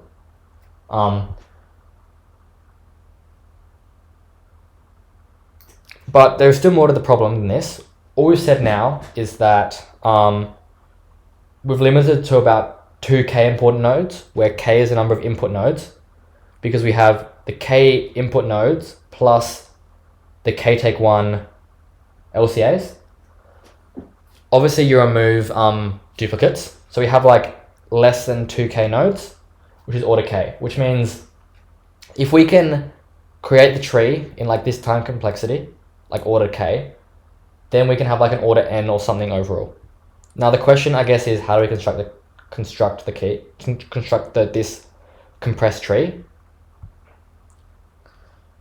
So we have a set of important nodes, which we know between them. The important thing about important nodes is we never have this case where we have like node 1, node 2, node 3. Like in this case, this node must be an important node as well, because of how we define important nodes. And so you're never going to have this kind of like three-way junction between three important nodes.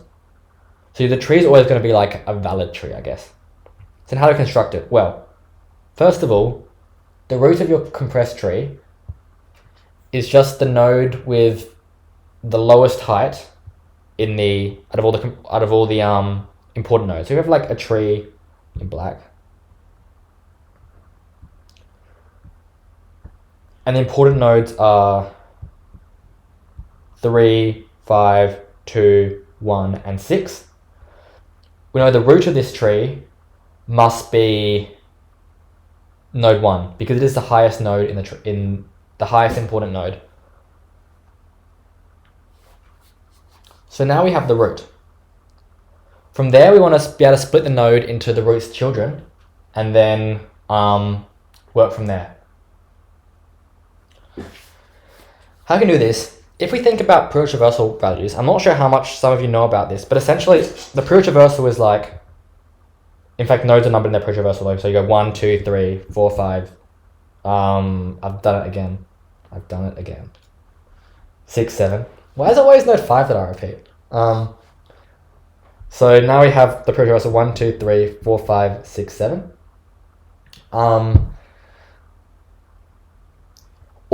Consider some subtree. All the periodic reversal in that subtree form some continuous range. So we have 2 to 5 for this subtree. We have 6 to 7 for this subtree. We have 1 to 7 for the entire tree. And so if we find the root, we can recursively create the tree by going get the root. For each like child of the root, because if we have our important nodes sorted by their periodic reversal value, we can recurse on each range of important nodes that corresponds to a subtree. So for example, we have 1, 2, 3, 5, 7. We get 1. We then recurse on its one subtree, which is 2 to 5, and one subtree that's 7 to 7. This is done already. We just create an edge from 1 to 7. We then find the root in this one. It's 2. An edge from 1 to 2. And then recurse on each subtree 3 and 5, and we do that. Another important observation: the root of the tree is always going to be the lowest number in the periodic reversal. Why? Because of how we define periodic reversal, the root is going to be the lowest value.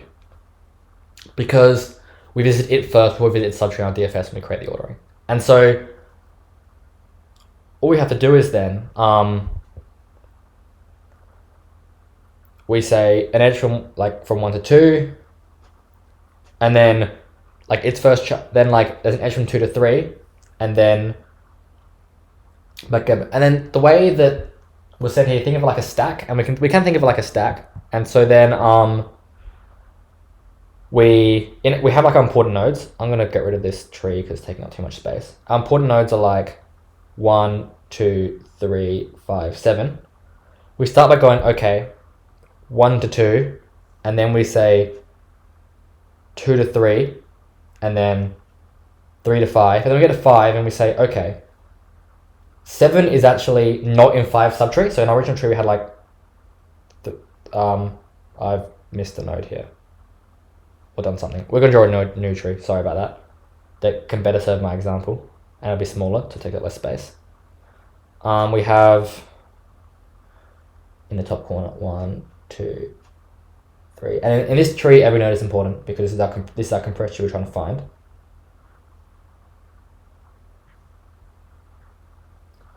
And so we have the important nodes. We start with by node 1. We say, okay, the next node in the traversal, node 2, is its child. Node 3 is also its child. So we can track 1 to 2, 2 to 3. But then we say, okay, node 4.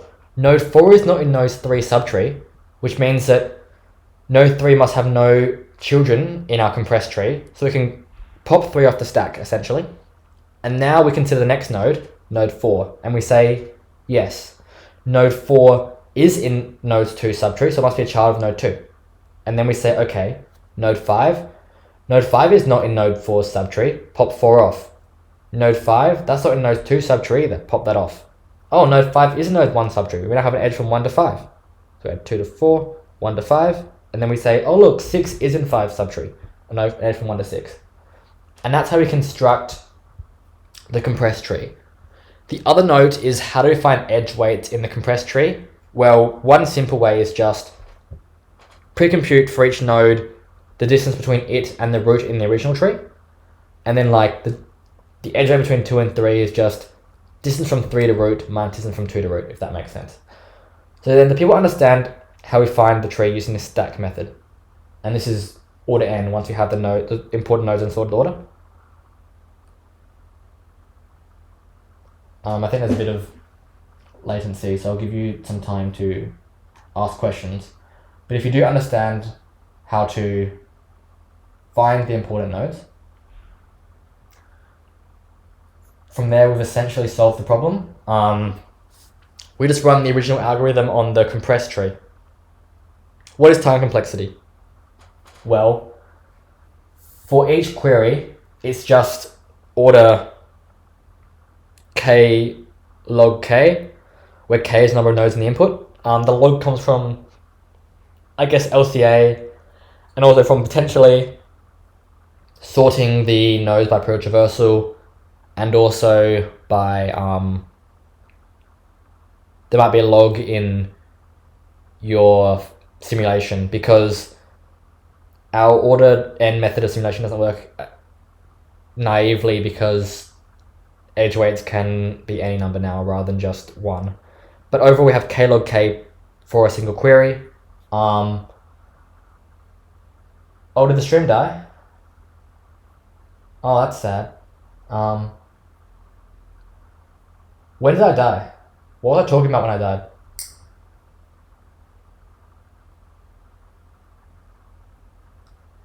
Can someone tell me, what I was talking about when I died?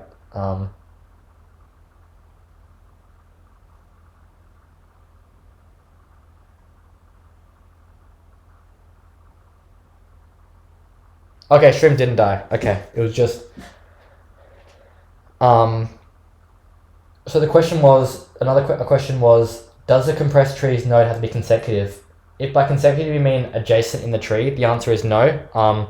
Example is like you have node 1, node 2, node 3, node 4, node 5. There it is. Node 1 and 5 are important. Then in the new tree, there'd be an edge between node 1 and 5, and its edge weight would be 4, corresponding to the 4 edges that were compressed to make it. So the new tree will have edge weights corresponding to whatever they were in the original tree. And then we run the simulation on this compressed tree.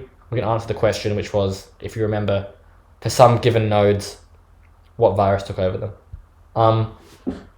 Do people understand That's essentially the solution, I guess.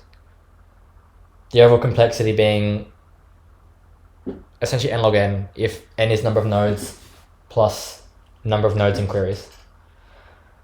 That's kind of a cool problem, I guess. You have time to ask any questions.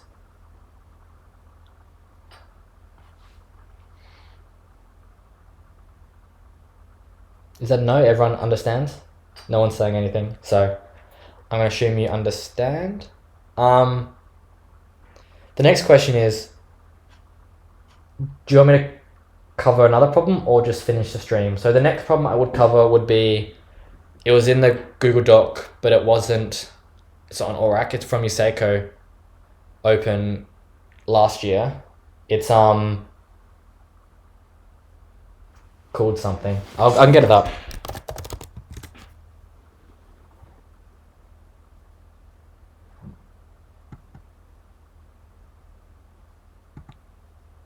Tree boxes is a problem I would go over. Do people want me to go over tree boxes? A small break. Do people want a break? And if so, how long do you want the break to be? Like, by small, do you mean 5 to 10 minutes, or do you mean like half an hour?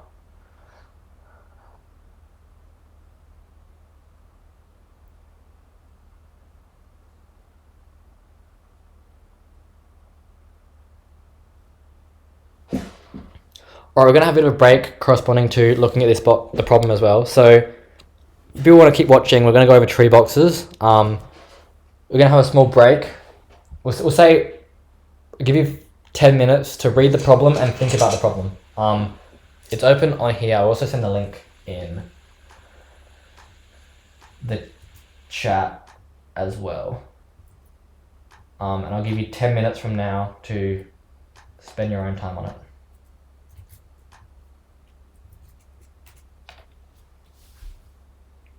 It's a nice problem, I think. So, at 1:30, which is actually 3 o'clock Sydney time. No, yes? Yes, 3 o'clock Sydney time, we're going to resume.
a few more minutes and then we'll resume.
Another minute, then we'll get back into it.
Alright, I guess I'll get back into it.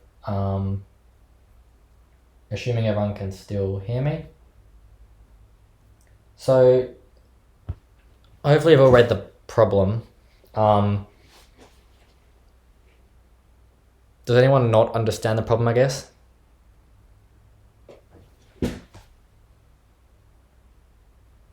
A very brief overview of the problem is just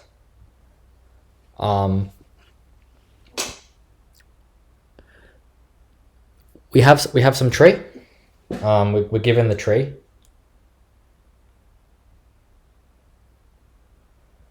We want to make an embedding of each node on a 2D plane. So we want to assign each point some coordinate on a 2D plane, such that we can answer queries of the form, given 2 nodes, pick up the 2 rectangles such that the only nodes in those 2 rectangles, the only points in those 2 rectangles correspond to the nodes on the path between 3 and 5, or the 2 nodes in the query, if that makes sense. So that is a problem we've been asked. Okay.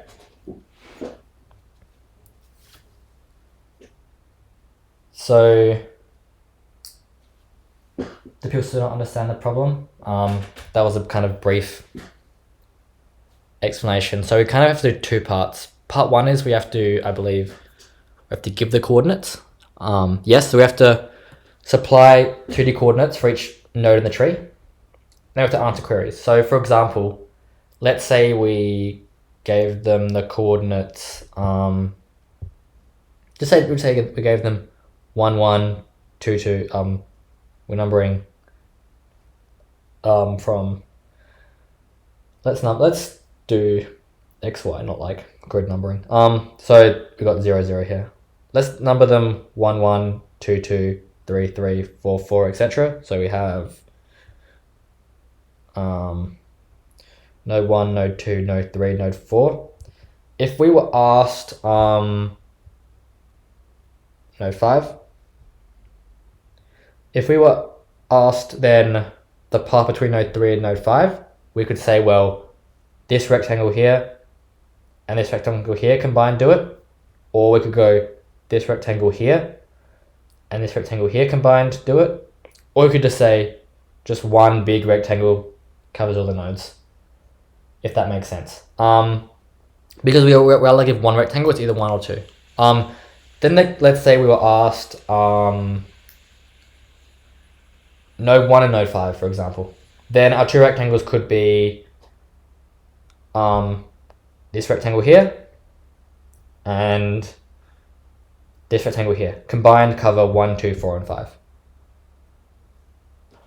The rectangles are not required to intersect. In fact, I believe it says they're not allowed to have some intersection of points. So the 2 rectangles can intersect, but there can't exist a point in their intersection. So in fact, they can't really intersect. Like, there can't be a point here. This intersection is allowed. It is allowed if there's no points there, but essentially must be 2 disjoint rectangles. I think in this case, this embedding does actually coincidentally work. Does it work in all cases? I don't know. Well, I do know. But the 1, 1, 2, 3, 4, 5 embedding, I think works in this case. You want to do like node 2 and node 3, we could just go like 1 rectangle, purple, 1 rectangle, or 2 rectangles. Or we could even go like 1 rectangle and 1 over here, I guess. But that's kind of pointless. We still have someone not knowing the problem. I'll post a link again. But I think we'll get to discussing the problem, I guess. It's kind of intimidating at first because I guess kind of unfortunately the problem had no subtasks. So in the contest, because I think a few people here may have set the contest, it was last year. It's kind of an all or nothing sort of problem. Technically you can get partial marks, but it's not immediately clear how you can kind of progress, I guess.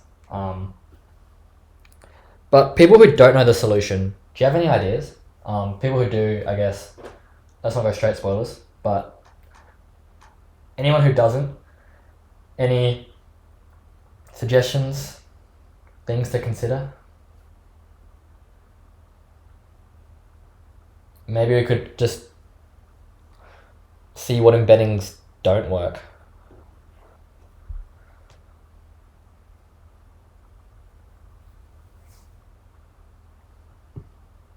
So we have one idea.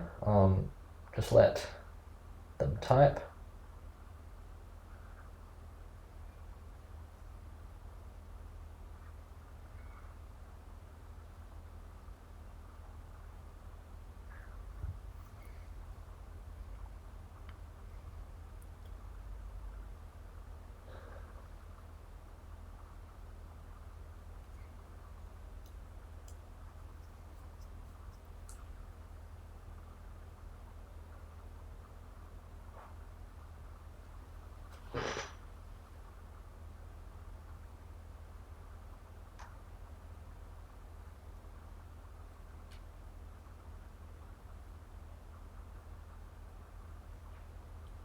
So I have a couple of ideas. So kind of two ideas so far. One was like maybe we could pick some route such that we can like and put like the route in the middle of the plane, and then like maybe we can find an embedding where like they're reasonably spread out, and maybe we can do stuff with that. And do some sort of recursive thing. Another idea that was given was like, well, maybe we could have it so that in our tree, we route it somewhere. Paths from a node to the root form some rectangle. So like we make an embedding such that this can be one rectangle.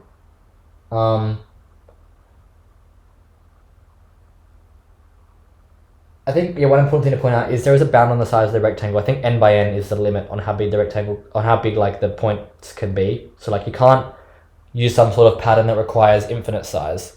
You do have to constrain it by n. Rotate the classic tree diagram 45 degrees so that all edges are parallel big rectangle. So like draw our tree to kind of like this kind of thing.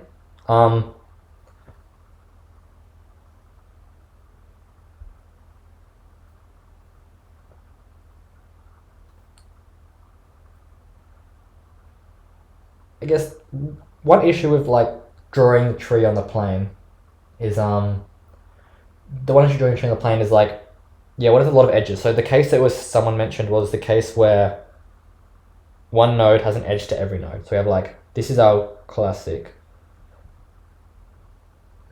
some sort of tree like this. Kind of how do we embed this on a plane in some sort of nice way?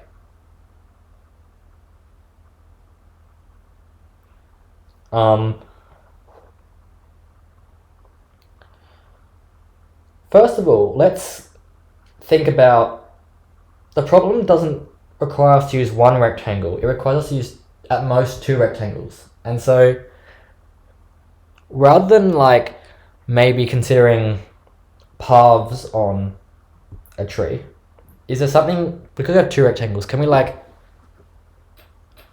I guess we can not just solve it on arbitrary paths, but we can maybe limit what our paths can look like and somehow use this to perform two queries. So maybe like if we have queries if we can like create one rectangle which covers some sort of path, maybe two rectangles can cover like any path, if that makes sense. So what sort of like paths could we use to do this?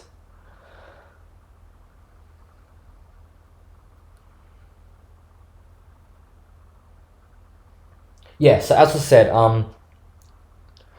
kind of as was mentioned earlier, every path on a tree, so root the tree, any path on a tree goes up towards the LCA and then back down again. So maybe, one rectangle could represent like this part of the path, and one rectangle will represent this part of the path. And so in this case, we need rectangles we need to create an embedding such that we can create rectangles of a form, a path from sun node up towards the root, some distance, and make that and fit that in one rectangle. And so then combined with like two rectangles, we can put them into answer the query. Specific details is kind of like we have the root, we have like one down from the root, and then like the dot node. Because rectangles can't overlap, rectangle 1 would like cover this, rectangle 2 would cover like this, if that makes sense. And the case we would use one rectangle would be when the root is the one node is the LCA. If you understand how we can maybe use this, we haven't worked out how yet, but this could be useful. We are in an LCA lecture, so if that wasn't a hint, I don't know what is. But anyone have any ideas of where we can go from there? A few people have said some stuff, but anyone who's not said much, do you have any ideas?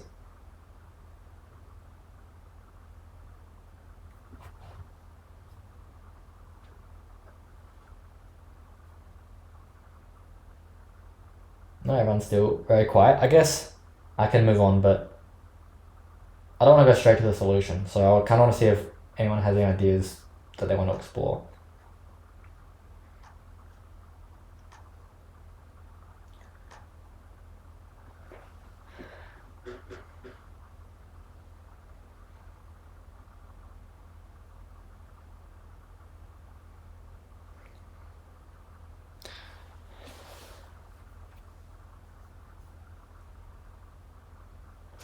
I think maybe one thing we can think about is maybe instead of thinking about it as like an embedding of a rectangle, we can think of it like some sort of 2D range, so that we have like, we can assign like two values to each node. So two values to each, find two values to each node, and then like we can have like a range of first values and a range of second values, and then those things combined represent this range, if that makes sense.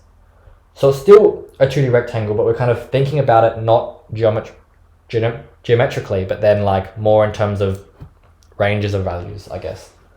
Anyone have any ideas? So we have, we could use DFS pre-order or post-order. So we could assign values to the nodes based on their DFS ordering. So like, so DFS post-order is like you do it and then number it. So that's going to look like in our tree. So pre-order is like 1, 2, 3. Post-order is like 1, 2, 3. Yes, 4, 5, 6, 7. So like that's what was being suggested. And then what are we gonna do from there? Do you have any, or just like this is a starting point, or did you have somewhere you were intending to go with this? Because I think it's an interesting way of assigning values to nodes.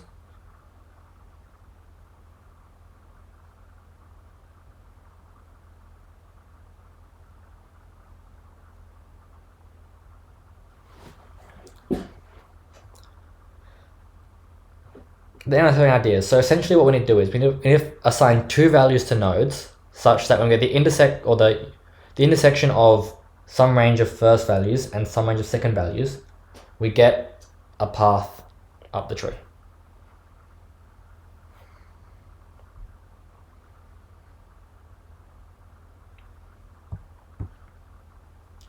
How about we look at DFS pre-ordering?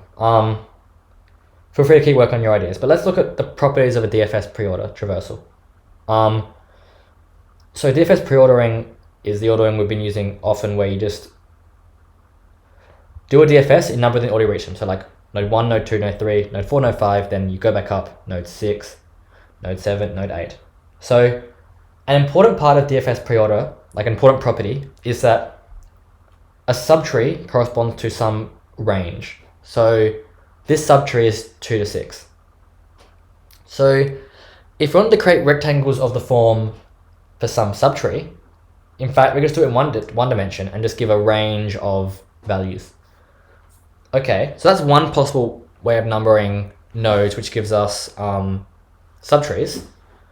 What are other ways of numbering nodes that give us other properties? Because this is one way of doing it, which would now determine subtrees.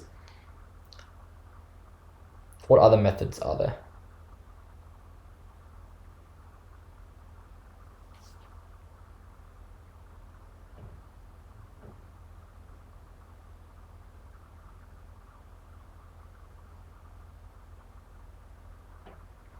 I think, yes, we could also investigate post-order again. So this is pre-order. So the post-ordering would be 1, 2, 3, 4, 5, 6, 7, 8. So what properties does the post order give us? We have, again, a range kind of corresponds to a subtree. How about I give people a couple minutes to think about this before I spoil stuff? Feel free to read what's been said in the chat, but I'm going to give a minute for you guys to think about it.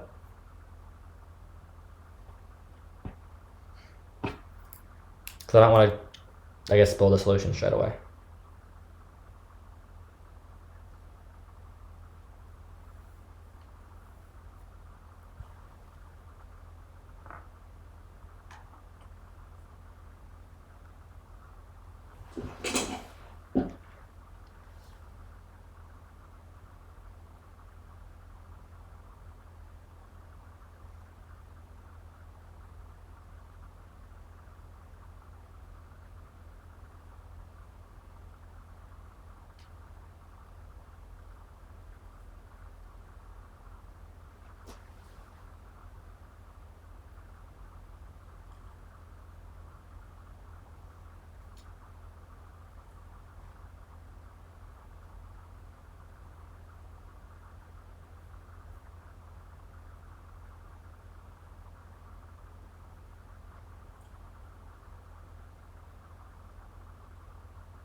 Okay, so we've got I guess that idea that's been said.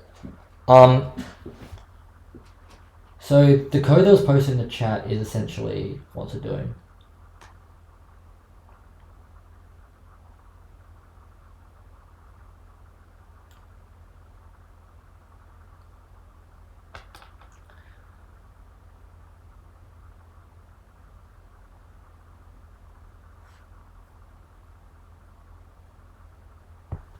Let's consider what happens during our DFS and what nodes are on the path to the root as we kind of continue along. I'm just going to kind of move along, and I think it's similar to what's being discussed in the chat. So consider the DFS as we do a DFS of the tree. And we want to, let's say this node 5, we want to find a rectangle like from some path up from node 5. Consider what happens during the DFS ordering and what's on like the DFS stack when we visit node 5. So when we get to node 5, the DFS stack consists of just the nodes like up here to the root, and then we might do some DFSs like down from 5, and then we finish. The stuff left on DFS stack is also like this stuff here. And now, how do we relate this back to numbering? If we consider the DFS pre-ordering, the pre-ordering is essentially the index in which it gets added to the DFS stack. So for example, like our DFS stack is like 1, 2, 3, pop 3, add 4, add 5, pop 4, pop 2, pop 1. And so the time in which something is pushed onto the DFS stack is its pre-order traversal. And so if we consider everything before 5 on the pre-order traversal, that's like everything, the entire stack plus like some more stuff on this side of the tree, if that makes sense. However, something to consider is, well, all this stuff has already been popped off the DFS stack. So maybe we can consider the time that something is popped off the DFS stack and how that relates. So in particular, let me write down some of the stuff we worked out. So the pre-order operation was, if we're just going to do for now from a node to the root, so just like all the way up to the root, then we want to have the pre-order of like I is less than the pre-order of A, gives like all of these nodes plus some more, if that makes sense. So everything on the path from A to the root is earlier than it in the pre-order, if that makes sense. Do people buy that? Okay. Now you need a case 2 that ignores all of these. Well, what if we consider the post order, which is essentially the time in which something gets popped off, which is what's been said in the chat. So consider the post order traversal. Now, what numbers are bigger than A in the post order traversal? The post order traversal, the numbers that are larger than A in post order are things that are popped off after A, which consists of everything here plus everything on this side, if that makes sense. So no, you're fine to talk in there, by the way. That's fine. So you haven't stolen the show, I guess. So if we have pre-order of like a node is less than the pre-order of this node here, then that's all the nodes above us and also on this side of us, if that makes sense, and below us. But if we consider all the nodes that are big enough in our post-order traversal, that is like, as been said in the chat, the ordering is like 1, 2, 3, 5, 4, 6. Like that is a post-order traversal. So you go down, go 1, 2. The order they get kind of popped off your DFS. Then everything with post-order traversal number greater than this is everything above it and everything on this side of you.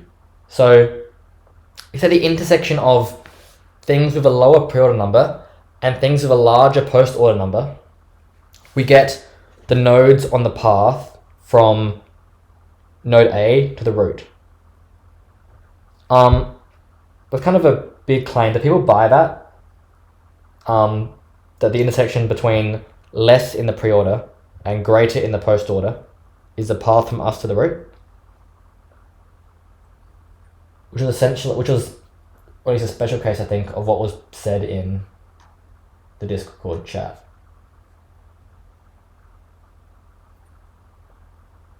One person says they buy the claim.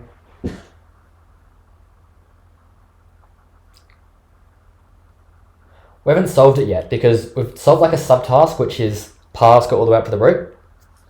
The question is now, how do we limit it to only things that go up to like a certain amount? They don't go all the way to the root, they only go like to the LCA. Well, this is fairly simple. If you consider the pre-order traversal value, right? Rather than like saying the pre-order traversal of I is less than the pre-order of A, we can just say the pre-order of I is less than that of A, but greater than that of the LCA. So then to like, I guess, the rectangle, like, so we have pre-order and post-order, and if anyone doesn't understand what a pre-order traversal or post-order traversal is, then like, say, and I'll go over it again. But we have like, the coordinates are pre-I and post-I. And then our query range is like, first dimension is pre of LCA, or like the node we want to go up to, all the way through to pre of A. And the range in the second dimension is post of A. We can go up to like the post of the LCA, but we don't actually need to. We can go all the way up to like N. So that is then the coordinates and the 2D range. And this gives us then a path from a node A up to the LCA. Do people understand how we can then get a rectangle corresponding to a path on a tree? It might not immediately immediately be able to see the like geographic representation of it. But when you think about it instead of as a rectangle, as like two ranges and the intersection, it's quite nice and it's very elegant, I would say. And so then, how do we actually answer the query? Well, we find the LCA, and then it's just like, if we have A, the LCA, we'll call this like C and B. It's just like range from A to LCA and range from B to C, and that's our answer. And we also have building tree of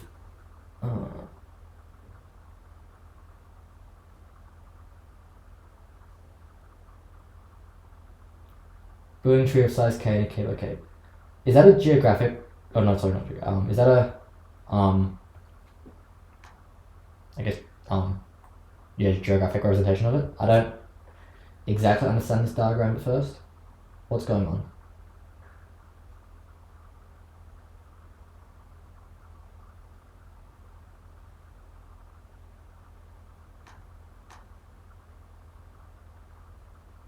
Oh, just what I said, but in pictures. Feel free to look at the diagram in Discord chat if you're interested. But do people understand the solution, I guess? It's very simple. At first it seems like I don't know where to go, but when you, I guess, think about what a rectangle represents and then think about DFS and how that works, we can then kind of derive this solution. That's all the problems I had in mind for this lecture. So if anyone wants me to explain anything or go over anything again, I can. Otherwise, it'll be the end, I guess. Anyone have any questions or comments or anything of that sort?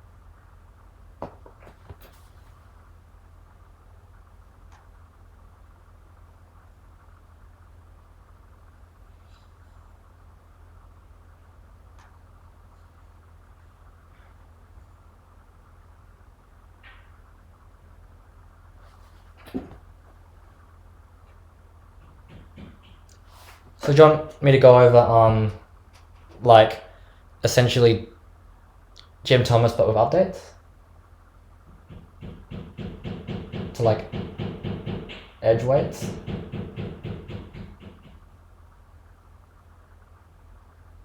Or something else were you referring to with that?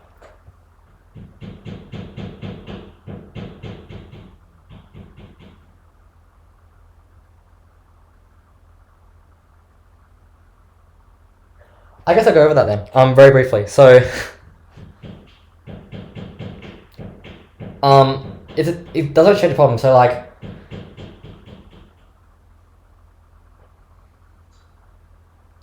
this like won't take very long. It'll actually be quite simple to explain.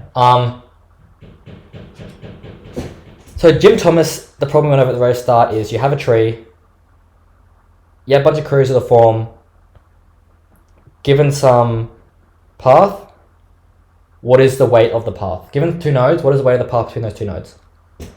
Now I have updates to the form, given some edge, changes edge weight, and now we have to answer new queries. How do we do this? Actually, it's fairly simple. So in the original problem, how we solved it was, we found the LCA and we said it was distance to A plus distance to B minus 2 times distance to LCA, where distance is defined as distance from the root to the node. Okay. We just be able to answer this, but with updates to distance on edges. Well, actually, it's quite simple because if we increase the weight of this edge by k, so we go plus k to this edge weight, all it does is it adds k to the distance of every node in this subtree. And if we number nodes by the periodic traversal, we know that then all we're doing is adding k to some range of numbers. And so we can store it in, let's say, a range tree, and we just have to store distance in a range tree, and then changing an edge just corresponds to adding a value to a range. So yeah, that's, I guess, fairly simple Jim Thomas sort of updates. Anything else? Any other questions, comments, things? The lecture went for longer than I thought it would. It's been 2.5 hours. I guess I've had a few short breaks, but I've been talking for a long time.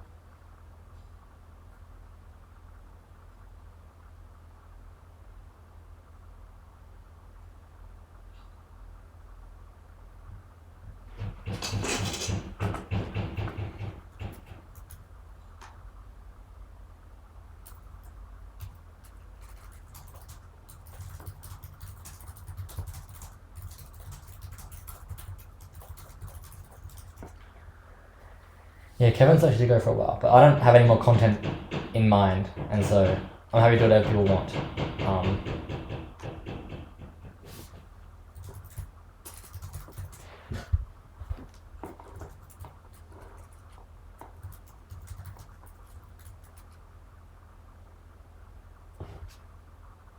Anyway, if that's it, I guess I'll end the stream.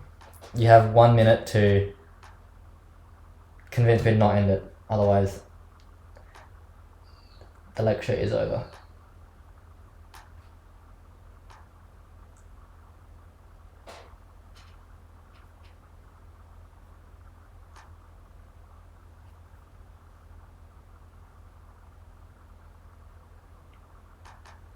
Well, that's actually an interesting point. I might just cover it. Okay. I am going to, I guess we can look at, do you want me to talk about it now, or do you want to think about it? This was how do we, a problem joining couples, or more generally, considering a certain type of graph and how we can apply it. You might want to think about it, or do you want me to talk about it? Do you want me to cover joining couples? If you don't want to hear it, feel free to tune out. So I guess the point was, we have a type of graph where, this won't take very long. We have a type of graph where each node has one edge coming out of it, exactly one edge. This is called a vortex graph or a functional graph. So each node has one outgoing edge. The basic premise is, first of all, we're always going to end in a cycle because we can never stop walking because like each edge has an outgoing edge, so we're always going to like end up in some sort of cycle. And because we have no choice of where to walk, it's going to be the same cycle over and over again. And so each node eventually reaches some cycle. However, not every node is in a cycle. This node isn't in a cycle, for example. And if you think about it, the structure outside of the cycle is just going to be a tree. And so a vortex graph or a functional graph just looks like some cycles and then some trees going into these cycles. This is a vortex graph or a functional graph. And then how do we answer queries on this graph? Well, we have something that like kind of looks like a tree, but with like a cycle. I won't go over it in great detail, but essentially maybe consider the cases of if both nodes are in the same like branch here, we just do normal LCA. If they're in different branches, then the path between them just looks like, it's disappeared. You walk to the root, or like to the node at the cycle, you walk to the node at the cycle here, and then you like walk around the cycle in whatever direction is shorter to get to the other one. They're essentially the two cases. Case one is you're in the same tree, you just do tree walking. Case two is you walk up to the cycle and then either walk this direction or this direction, whatever's faster. It might then be clear how we can maybe use some sort of LCA in this case. So that's this type of graph, vortex graphs, pop up occasionally, and like this sort of tree with cycles feature of them is, if you have a problem where it involves this type of graph, probably you're gonna have to make use of this structure of them. That's generally what it means if they say each node has one outgoing edge. It means use this tree plus cycle structure.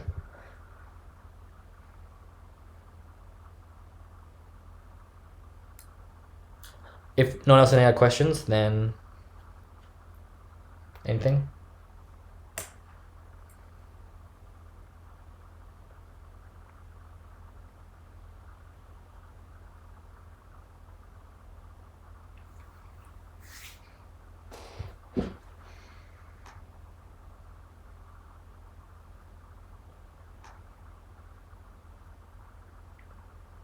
So if two nodes are in different trees, you don't need LCA. You just need to go like path from.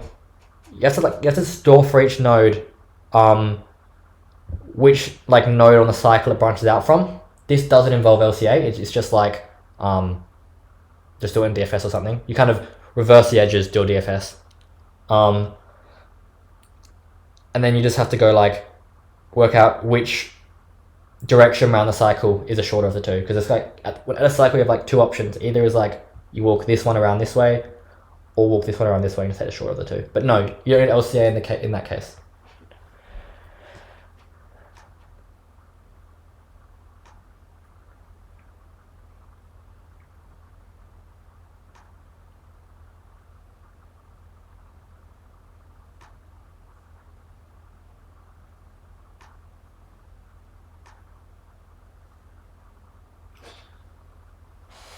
Asking about courier service. I'm not going to cover that. That is not something I can cover in 5 minutes. So that's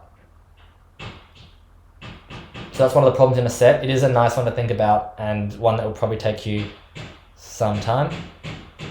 But I do recommend thinking about it. It does have an E next to it on the sheet, so it definitely is an extension problem.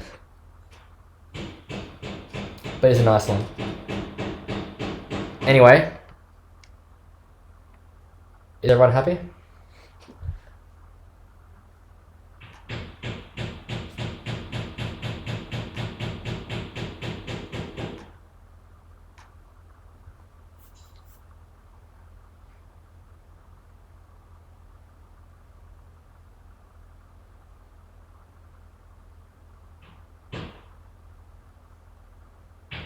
Alright, that's me done then. Bye, I guess.